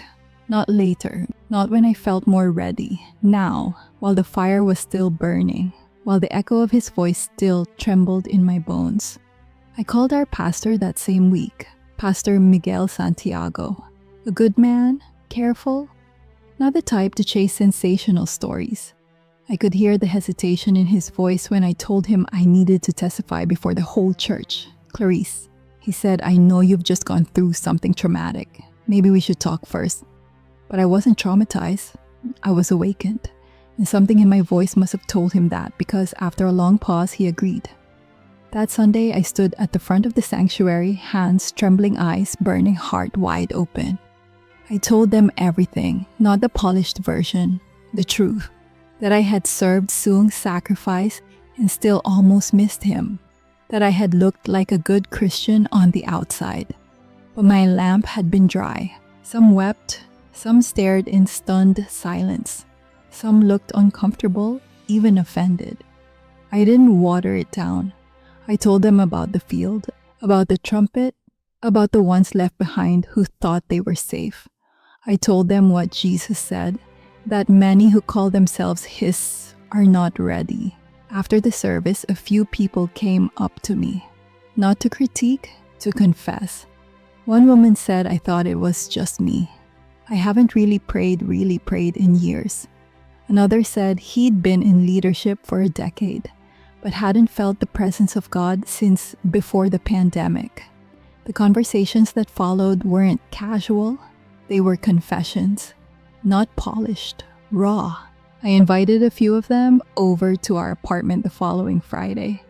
No coffee, no snacks, no structure, just worship, repentance, and prayer. We called it Watch and Burn. It wasn't about performance. It was about presence. We didn't ask for blessings, we asked for brokenness. and something began to shift. People wept for the first time in years. A woman who hadn't sung in church since her miscarriage opened her mouth and poured out a song that left us speechless. A former youth leader said he felt like God had left him. Until that night, as we cried out, something holy filled the room. Tangible, heavy, not hype, holiness. And then the dream started. One woman said she saw herself trying to rise during the rapture, but chains held her down. When she asked why, a voice said, "You never forgave your sister." Another dreamed of being weighed down by mirrors, dozens of them, each one reflecting her image. She woke up crying, realizing she cared more about how people saw her than how God saw her. These weren't atheists. These were faithful church members, tithers, volunteers. But now they were trembling because the Spirit was exposing what religion had long covered up: bitterness, comparison, pride, spiritual routine. And yet it was beautiful because with each confession came fire, a new hunger, a new clarity. We weren't trying to build a ministry, we were trying to stay awake. And the more we cried out, the more He came. The gatherings grew, not in number, in depth. A teenager came once, stayed silent the whole time, then broke into tears during worship. She said she had never felt God so close. I knew then this wasn't just about me. This was bigger. A spark was catching. And what started as one voice in a hospital bed was becoming a quiet flame in the dark. It didn't stop there. Even after the gatherings, even after the testimonies, I kept waking up in the middle of the night, heart pounding, spirit alert. I wasn't dreaming. I was being shown things too heavy for a heart to carry and yet too urgent to ignore. One night, while praying alone in my room, the air seemed to shift. The light around me grew still. And then I was somewhere else again. Not in the field this time, but in a valley. Endless, gray, quiet. Souls stood all around me, tens of thousands, maybe more. They weren't wailing, they weren't shouting. They were simply stunned, confused, holding Bibles, wearing crosses, dressed like they had come from church. But the sky above them was empty. The trumpet had already sounded, and they had been left. I saw faces I didn't know, but somehow I recognized their stories. A woman who served on every committee but hadn't spoken to God in years. A pastor who preached truth but lived with hidden sin. A young man who was active in youth ministry but bound by pornography and shame. They weren't wicked, they weren't rebellious, but they weren't ready. They had assumed they would rise, but their lamps had no oil. Some fell to their knees crying, why didn't I go deeper? Why did I stay distracted? Why didn't I listen when I still had time? Others grew cold, bitter. I went to church, I tithed, I led worship, they muttered, but their words were hollow in the face of eternity. No one was arguing with God. They all knew truth had pierced them clean through. And then I saw her, an older woman, probably in her 70s, dressed like the perfect church elder, choir badge on her blouse. But Jesus let me see her heart. She had served for decades, but held silent bitterness toward her sister. She had memorized Psalms, but judged those who didn't live like her. She had worshipped, but never surrendered. Then I saw a young man, maybe 22, tattoos, piercings. I knew instantly he had been an addict, but his heart was on fire. I saw him stumbling, but every fall was forward. Every cry was real. His lamp was full, even if his past was broken. And Jesus said, this is the difference between religion and relationship, between appearance and awakening. I don't come for the polished, I come for the surrendered. More visions came like waves. Churches full of people, some glowing with sincerity, others hollow from habit. Then I saw the rapture again. But this time it wasn't chaotic, it was holy. Silent beams of light lifted those who were ready. Their faces weren't proud, they were in awe. Behind them, the ones left behind stood blinking, breathless, broken. And I heard the most heart-shattering whisper in my spirit. They knew me, but they never walked with me. That truth pierced me, because I had almost been one of them. I thought showing up to church was enough. I thought being good was the same as being surrendered. I thought quoting scripture could replace hearing his voice, but it couldn't. And now I knew what Jesus was really after. Not everyone who says to me, Lord, Lord, will enter, but only those who do the will of my Father. I want lovers, not performers. I want those who trim their lamps daily, who long for me when no one's watching, who say yes in the hidden places. Then came a great shaking. I saw the world tremble, churches closing comforts, stripped away idols falling. But I didn't feel fear. I felt mercy. Jesus was allowing disruption, not to destroy, but to awaken. It was the last call before the door would close, the final invitation, not just to attend, but to burn. This story is not just about me. It's about you. It's about all of us who thought being busy for God was the same as being close to Him. But Jesus is coming back not for the good, the gifted, or the visible, but for the ready. For those with oil in their lamps and love in their hearts. Don't wait. Don't assume. Examine your heart. Ask Him to awaken you, to purify you, to draw you close. If this message stirred something deep in your spirit, comment below, I want to be ready. Share this with someone you love, someone who might be sleeping but still has time to wake up. And if you believe these stories matter, stories that shake, convict, and bring people back to Jesus, subscribe to Pinoy Faith Stories and join us as we sound the alarm together while there's still time.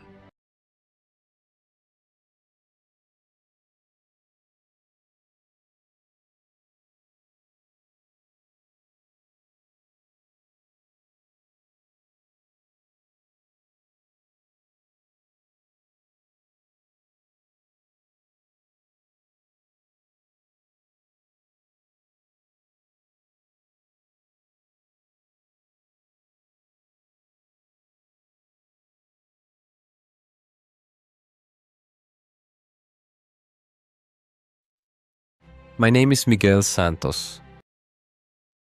My name is Miguel Santos, and what I am about to tell you is not a story, but a moment that tore my life in two. I was a Marine stationed near Bataan for a joint exercise with the US forces. It was hurricane season and the skies were overcast and gray. But that day the air felt different. As if the whole world was holding its breath, we were lining up to check our supplies. I was joking with Private Lito about how the food in the canteen was harder than the concrete we were standing on, when suddenly the wind stopped blowing like a giant hand pressing down on the camp. Everything went silent. Even the roosters that were crowing in the distance stopped. I felt a heat on the back of my neck, but it wasn't the sun, it was like fire from nowhere. I turned to say something to Lito, but I never got the words out. There was a flash, brighter than anything I had ever seen. And then the loudest bang I had ever heard. That wasn't thunder. It was like the sky cracking open and punching me in the chest. I felt my knees buckle, falling straight down. I remember the ground rising, but I never felt pain. The darkness should have come, but it didn't come. The way you think. There was a moment of breath when I realized I was going to die. And it wasn't slow, it was instantaneous. It was like someone snapped their fingers, and it was gone. My last thought was, this is not how I envisioned leaving this world. And then everything went black, but not empty black. It was like falling through a tunnel of light and darkness at the same time. Then they told me there was no warning. The weather app said there was no chance of lightning, but it came anyway, a single bolt from a clear sky, and it found me. They said I had no pulse for 9 minutes. 9 minutes of chaos in the camp, 9 minutes, where the doctors pounded on my chest, where Lito screamed my name into the radio, begging me not to go 9 minutes, where the world thought I was gone, but I wasn't really gone because in those 9 minutes, I saw something that changed everything. I left. My body could see it from above. Saw Lito's face contorted in fear. I saw the doctors cutting my uniform. Saw my body smoke. from where the bolt had kissed my chest, and felt no pain, no confusion like taking off a straitjacket and suddenly being able to breathe for the first time. I looked around and the world was still there, but it was different. The colors were alive. The air was humming with something I couldn't describe. Time wasn't straight anymore. Like I could see my mother praying in Manila, my daughter Mika coloring with crayons in her little room in Cavite, my brother fixing his motorbike in Bulacan. All at once, he didn't remember it was now. And I was there in all of it, like the spirit could be everywhere at once. Then there was a gentle but strong pull. Like gravity on purpose, the world around me started to melt. The colors flowed like liquid, the air shimmered like heat waves. But it wasn't heat, it was something alive. And I knew deep inside the lightning wasn't an accident. It was a calling me wordlessly, whispering where am I going. And something answered without sound, where time opened up, and that's when I realized I was about to enter something much bigger than death. As I was pulled through that glittering tunnel, the air around me felt alive, heavy, almost humming with purpose, as if the universe itself were breathing close to my skin. And then I saw him. He wasn't Jesus yet, but the moment I saw him, I knew I wasn't alone in that place, between death and eternity. He was huge, a presence that made the space around him bend like heat on the road. His wings spread out wider than the horizon, not flapping but pulsing with life, the edges glowing like bronze kissed by fire. His eyes were like spinning galaxies, not cold but fierce, with something deeper than judgment, something like love and truth combined. I tried to speak, but there was no air, only a thunderous silence around us. And then he spoke without moving his mouth, his voice like a vibration inside my bones, shaking the hidden places in my soul. You were chosen. It wasn't a compliment. It was a statement that sank into me like a stone dropped into deep water. My mind tried to catch up. Why me? For what? How could I have been chosen? I was just Miguel, a broken man, a tired soldier, a father trying to get home intact.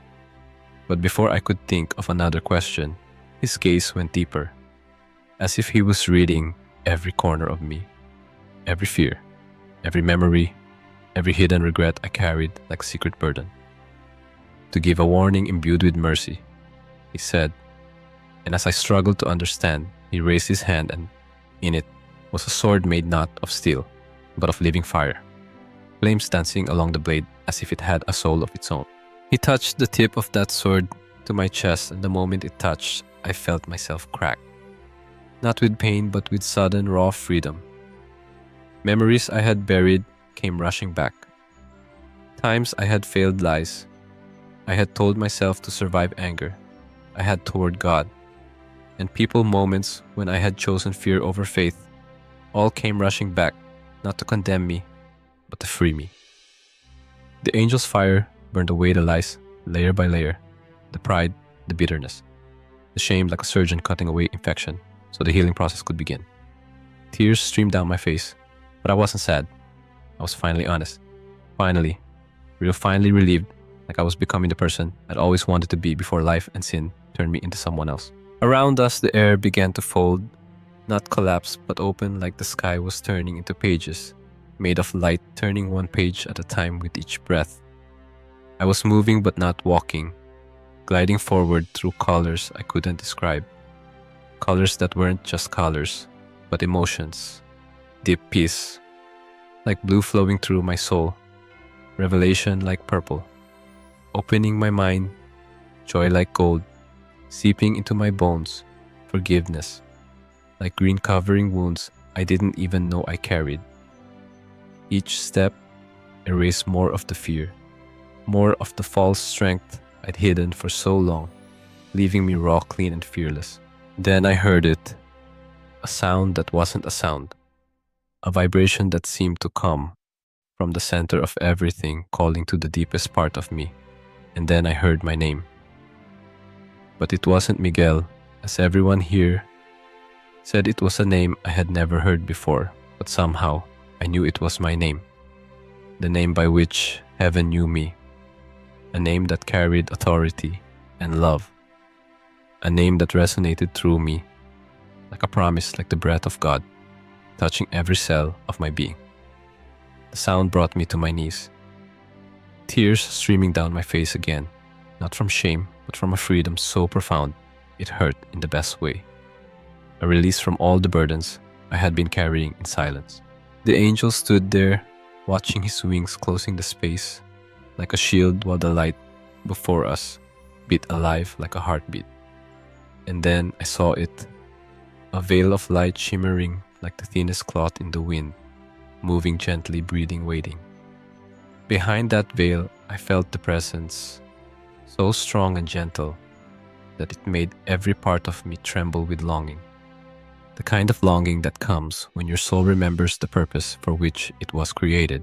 And then the veil was torn apart, not by force, but by a whisper like silk, torn by a gentle hand, and there, He, Jesus, stood on the other side, and the world, every war, every fear, every doubt, every shame I had ever known was silent in His presence. He did not shine like a cartoon. The living field of light stretched endlessly around us, glowing with gold and white. It felt like each blade of light was breathing, pulsing, singing softly in a language I could feel in my soul. As Jesus walked, the light rippled beneath His feet like a lake touched by the wind, and I could see that each step He took was not just movement, but purpose, each step carrying the weight of eternity and God's mercy at the same time. His eyes met mine. It felt like every hidden place inside me was seeing, every unspoken prayer, every silent cry in the dark, every fear I had buried under layers of pride and survival. All were exposed to His light, but not to shame me, to heal me. I tried to speak, but the words seemed so small, so fragile compared to the weight of the moment, and Jesus just stood there, letting the silence speak louder than any sermon I had ever heard, letting the presence of love wash over me like warm rain after a long drought.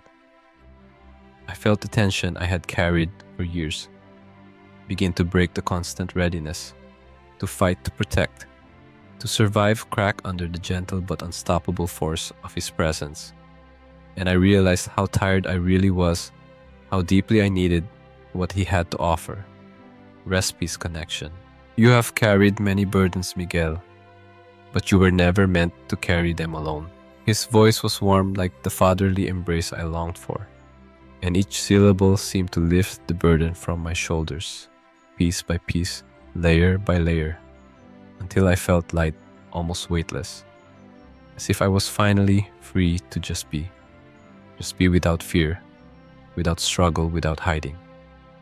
Jesus raised His hand, and the field around us moved, and I saw them, people, but not like we see them here, alive with light. Their laughter ringing like music, their eyes reflecting hope and peace. And I realized they were people who had left this world, but here they were, more alive than we could imagine. Between them, I saw a figure step forward, a smile both familiar and impossibly bright. And as he approached, I knelt, tears welling up in my eyes because I knew who it was. My father, Tatay Ramon, who had died when I was a teenager, gone, before I could become the man I wanted him to see, gone before I could say goodbye. But he was there, strong, whole, at peace, and as he reached out to hug me, I felt time collapse, felt all my regrets melt away, felt the love I had always longed for flow through that embrace. "You did well, anak," he whispered, and the words broke something inside me. The fear that I had failed, that I had stumbled too many times, that I had let everyone down, especially God. I cried, holding him tight, feeling the warmth of that embrace, knowing that this was real, more real than any moment I had ever lived on this earth. And I knew that here in this place, there was no room for shame, only love, only restoration. Jesus stood beside us, his eyes full of compassion, and then He raised his hand again, and the sky above us became a living scroll, opening like a river of light, showing me images, moments, visions that I knew were glimpses of what was to come. And at the top, the numbers appeared burning with white flame, 2025. And I felt the atmosphere change heavy with purpose, filled with urgency, but not fear. Miguel 2025 will be a year of spiritual reorientation, not only for nations, but for hearts, for families, for my church. I have seen images come to light, families coming together in prayer, fathers returning to lead in humility, mothers lifting up their children in prayer, young people freed from addiction, communities uniting across divisions, churches filled with worship, the sound of prayer rising like incense over cities. And I have seen governments tremble as the truth exposes hidden corruption, seen leaders fall to their knees in repentance, seen the poor lifted up and the proud brought down, not by violence, but by the unstoppable power of love and truth.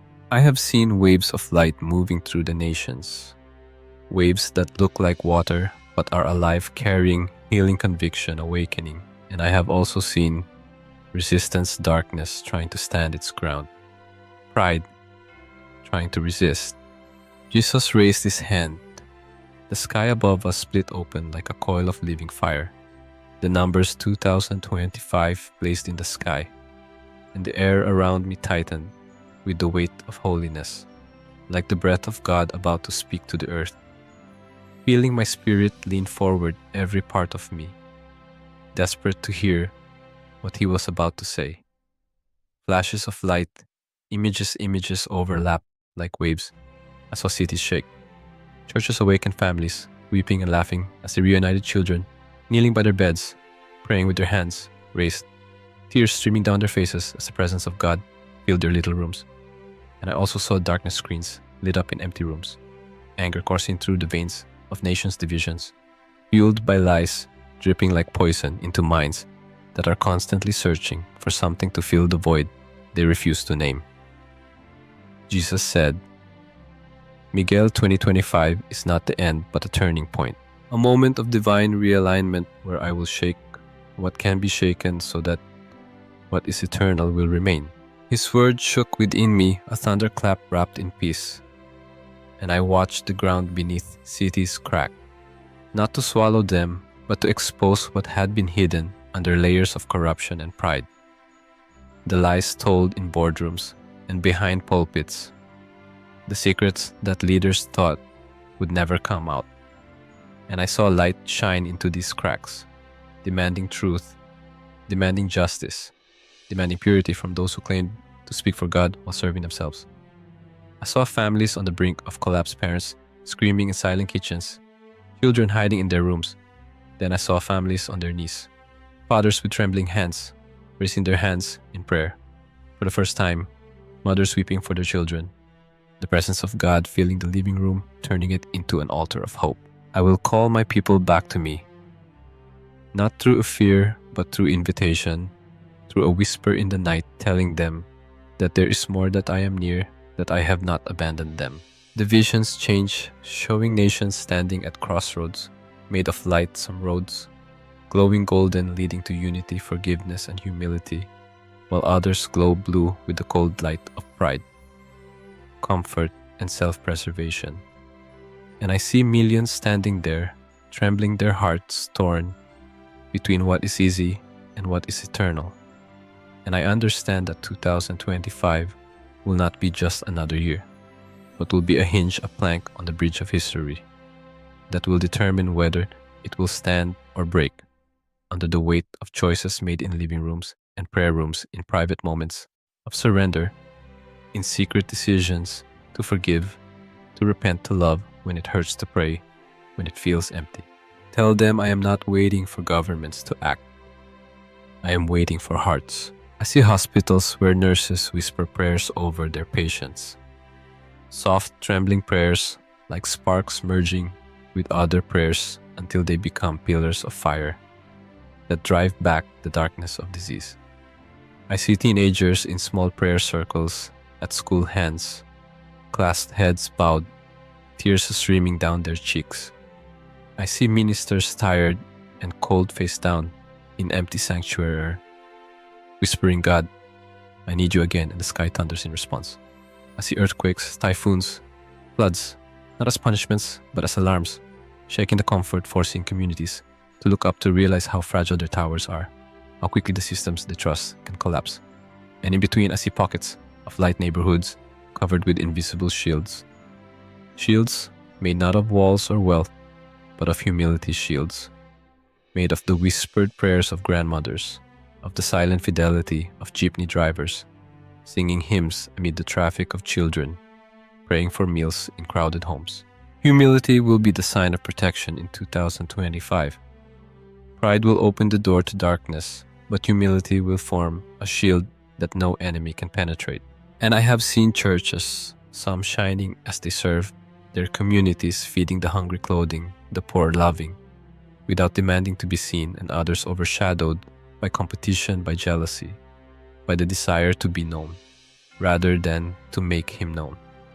And the difference is clear. The difference is humility, the willingness to serve. As I stood there, the images fading into a warm, steady light around Jesus, I felt the weight of what I had seen pressed down on my spirit, not as a burden, but as a sacred responsibility.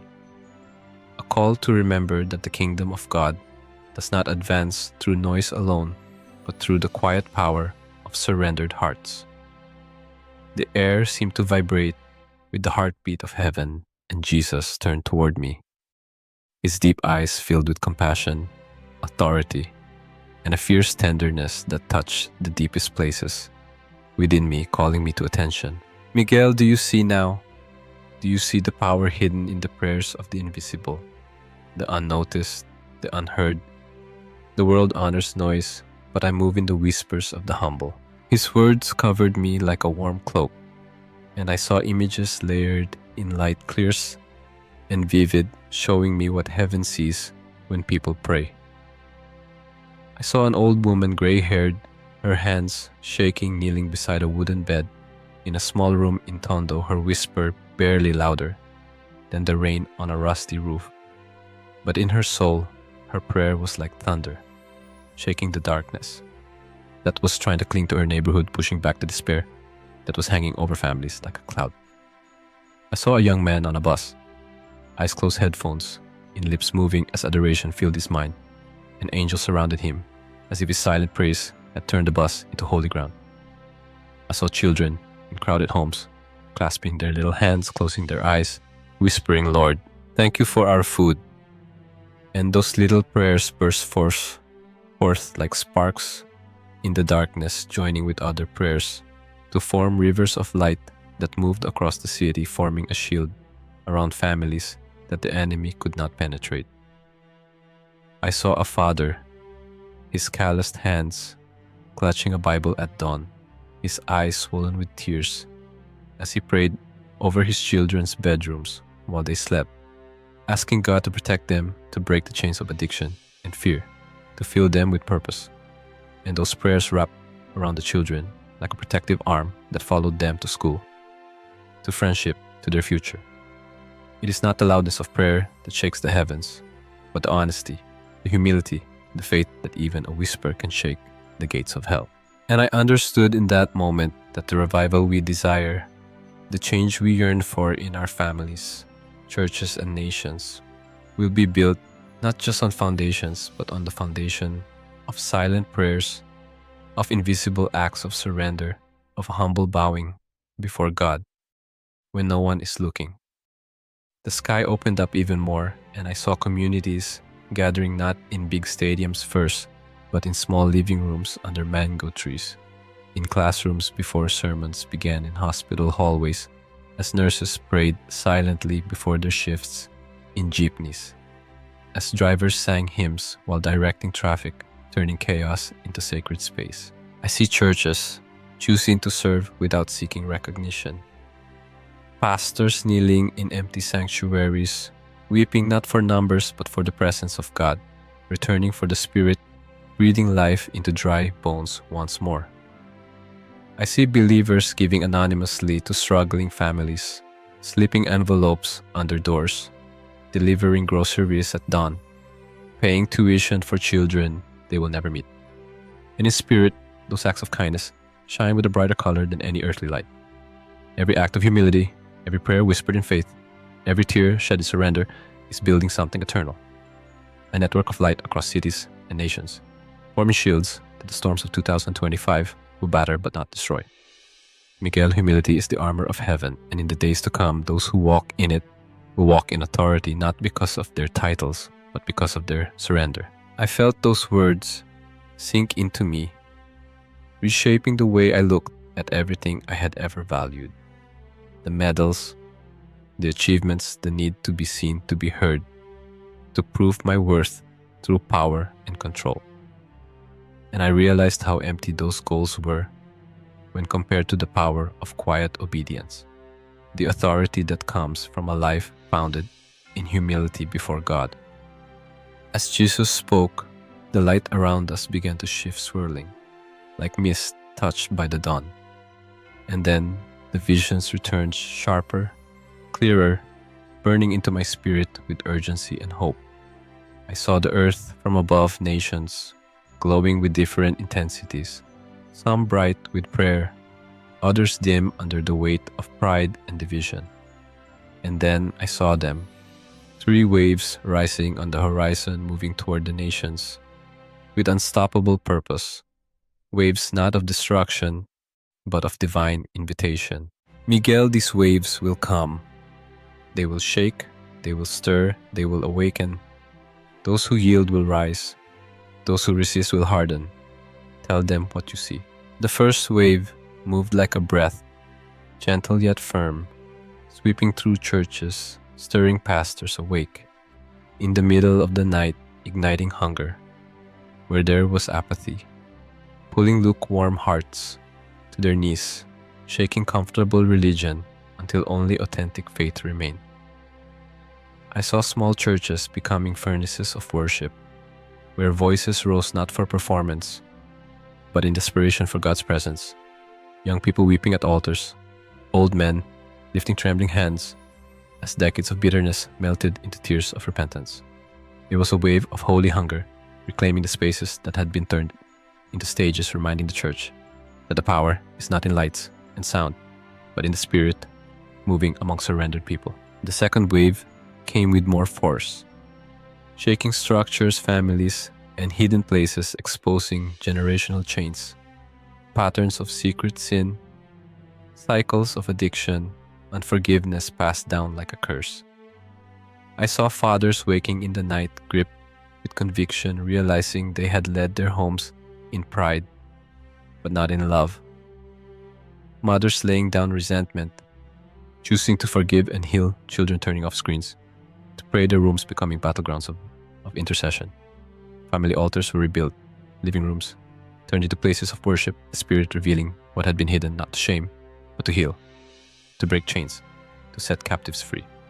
This wave was uncomfortable, but it was necessary, a divine realignment within homes, so they could become shelters of peace in the storms to come.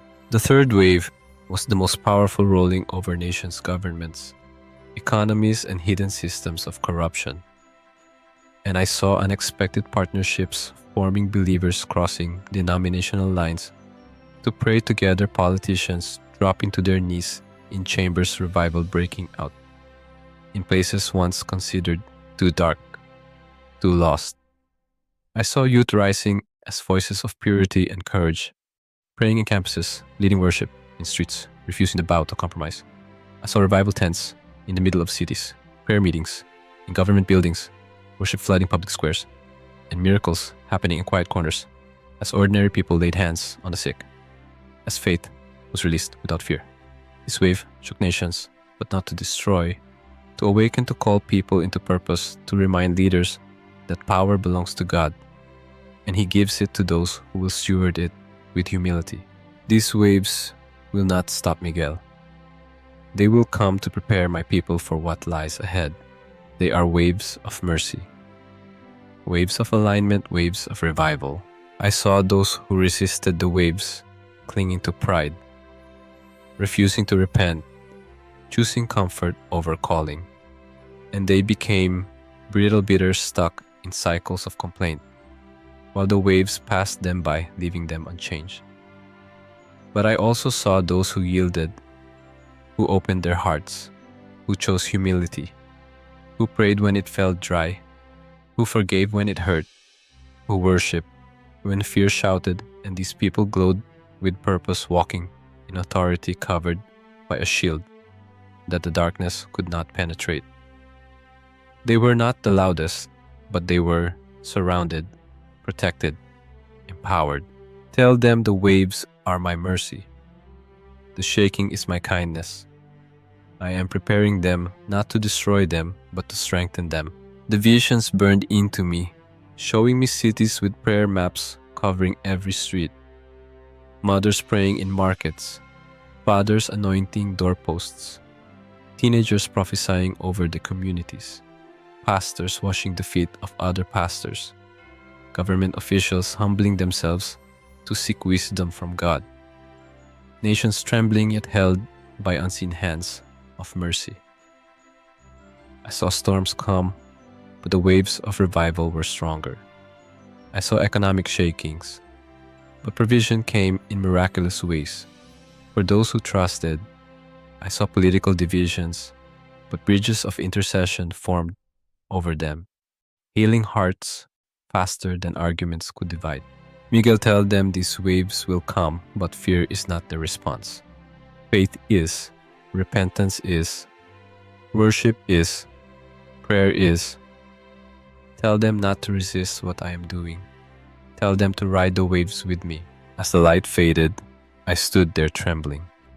But with a fire in my spirit, I had never known understanding that 2025 would not simply be a year of headlines, but a year of hearts aligning with heaven of homes, becoming houses of prayer, of churches becoming places of power, again of nations being touched by the Spirit of God one wave at a time. As the last images of the waves faded, Jesus turned toward me, his eyes holding a depth that made every excuse I had ever made disappear, and the air between us felt charged alive, like the very breath of God was pressing into my spirit. I could feel my heart beating hard, not from fear, but from the weight of what was happening, a holy moment where eternity touched earth, and I knew nothing would ever be the same. The light around him seemed to pulse with purpose, wrapping around us like a promise. And for a moment, everything else was silent. The past, the failures, the doubts, the noise of the world, all silenced by the presence of the one who stood before me. Miguel, you have seen what is coming, now you must speak. His words settled into me like fire and water at the same time, burning away the hesitation while washing over me with peace. And I tried to speak to tell him I wasn't enough, that I was just a man who had failed too many times, that I didn't know how to lead or preach or speak like others. But he lifted his hand, stopping the flood of excuses before they could form into words. You are not called to impress, you are called to witness. You are not sent to perform, you are sent to testify.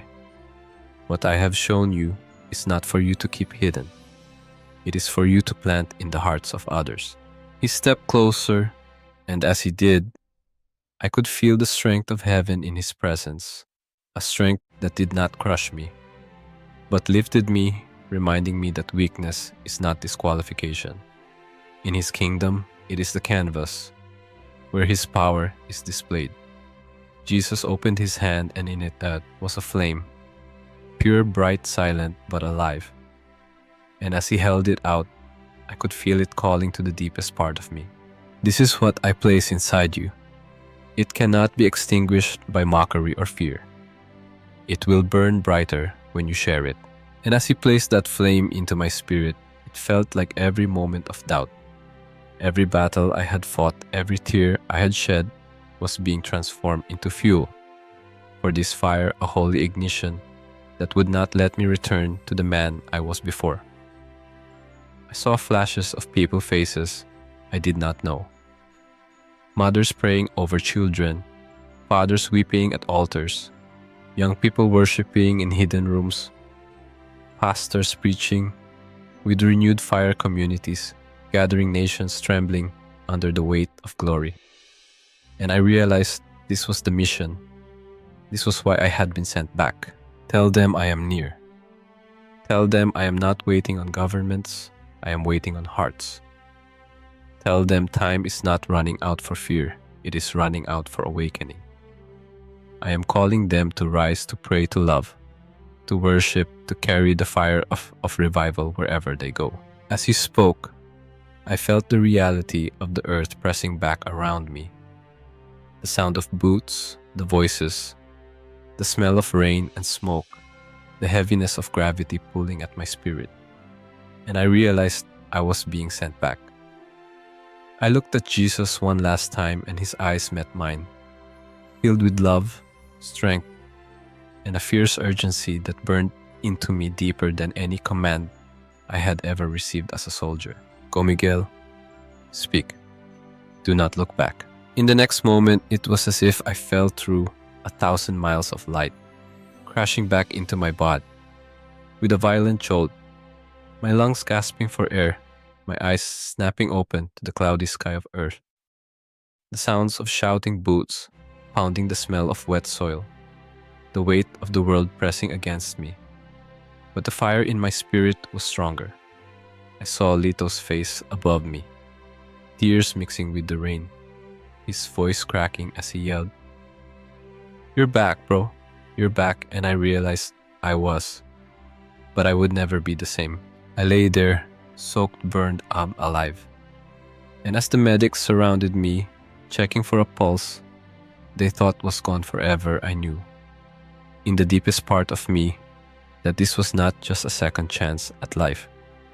It was a commissioning, a holy assignment to speak what I had seen, to call people to prepare, to wake up, to pray, to humble themselves, to ride the waves that are coming, to be part of the revival God is unleashing across families, churches, and nations. And I knew one more thing: I could not go back to normal because normal no longer fit.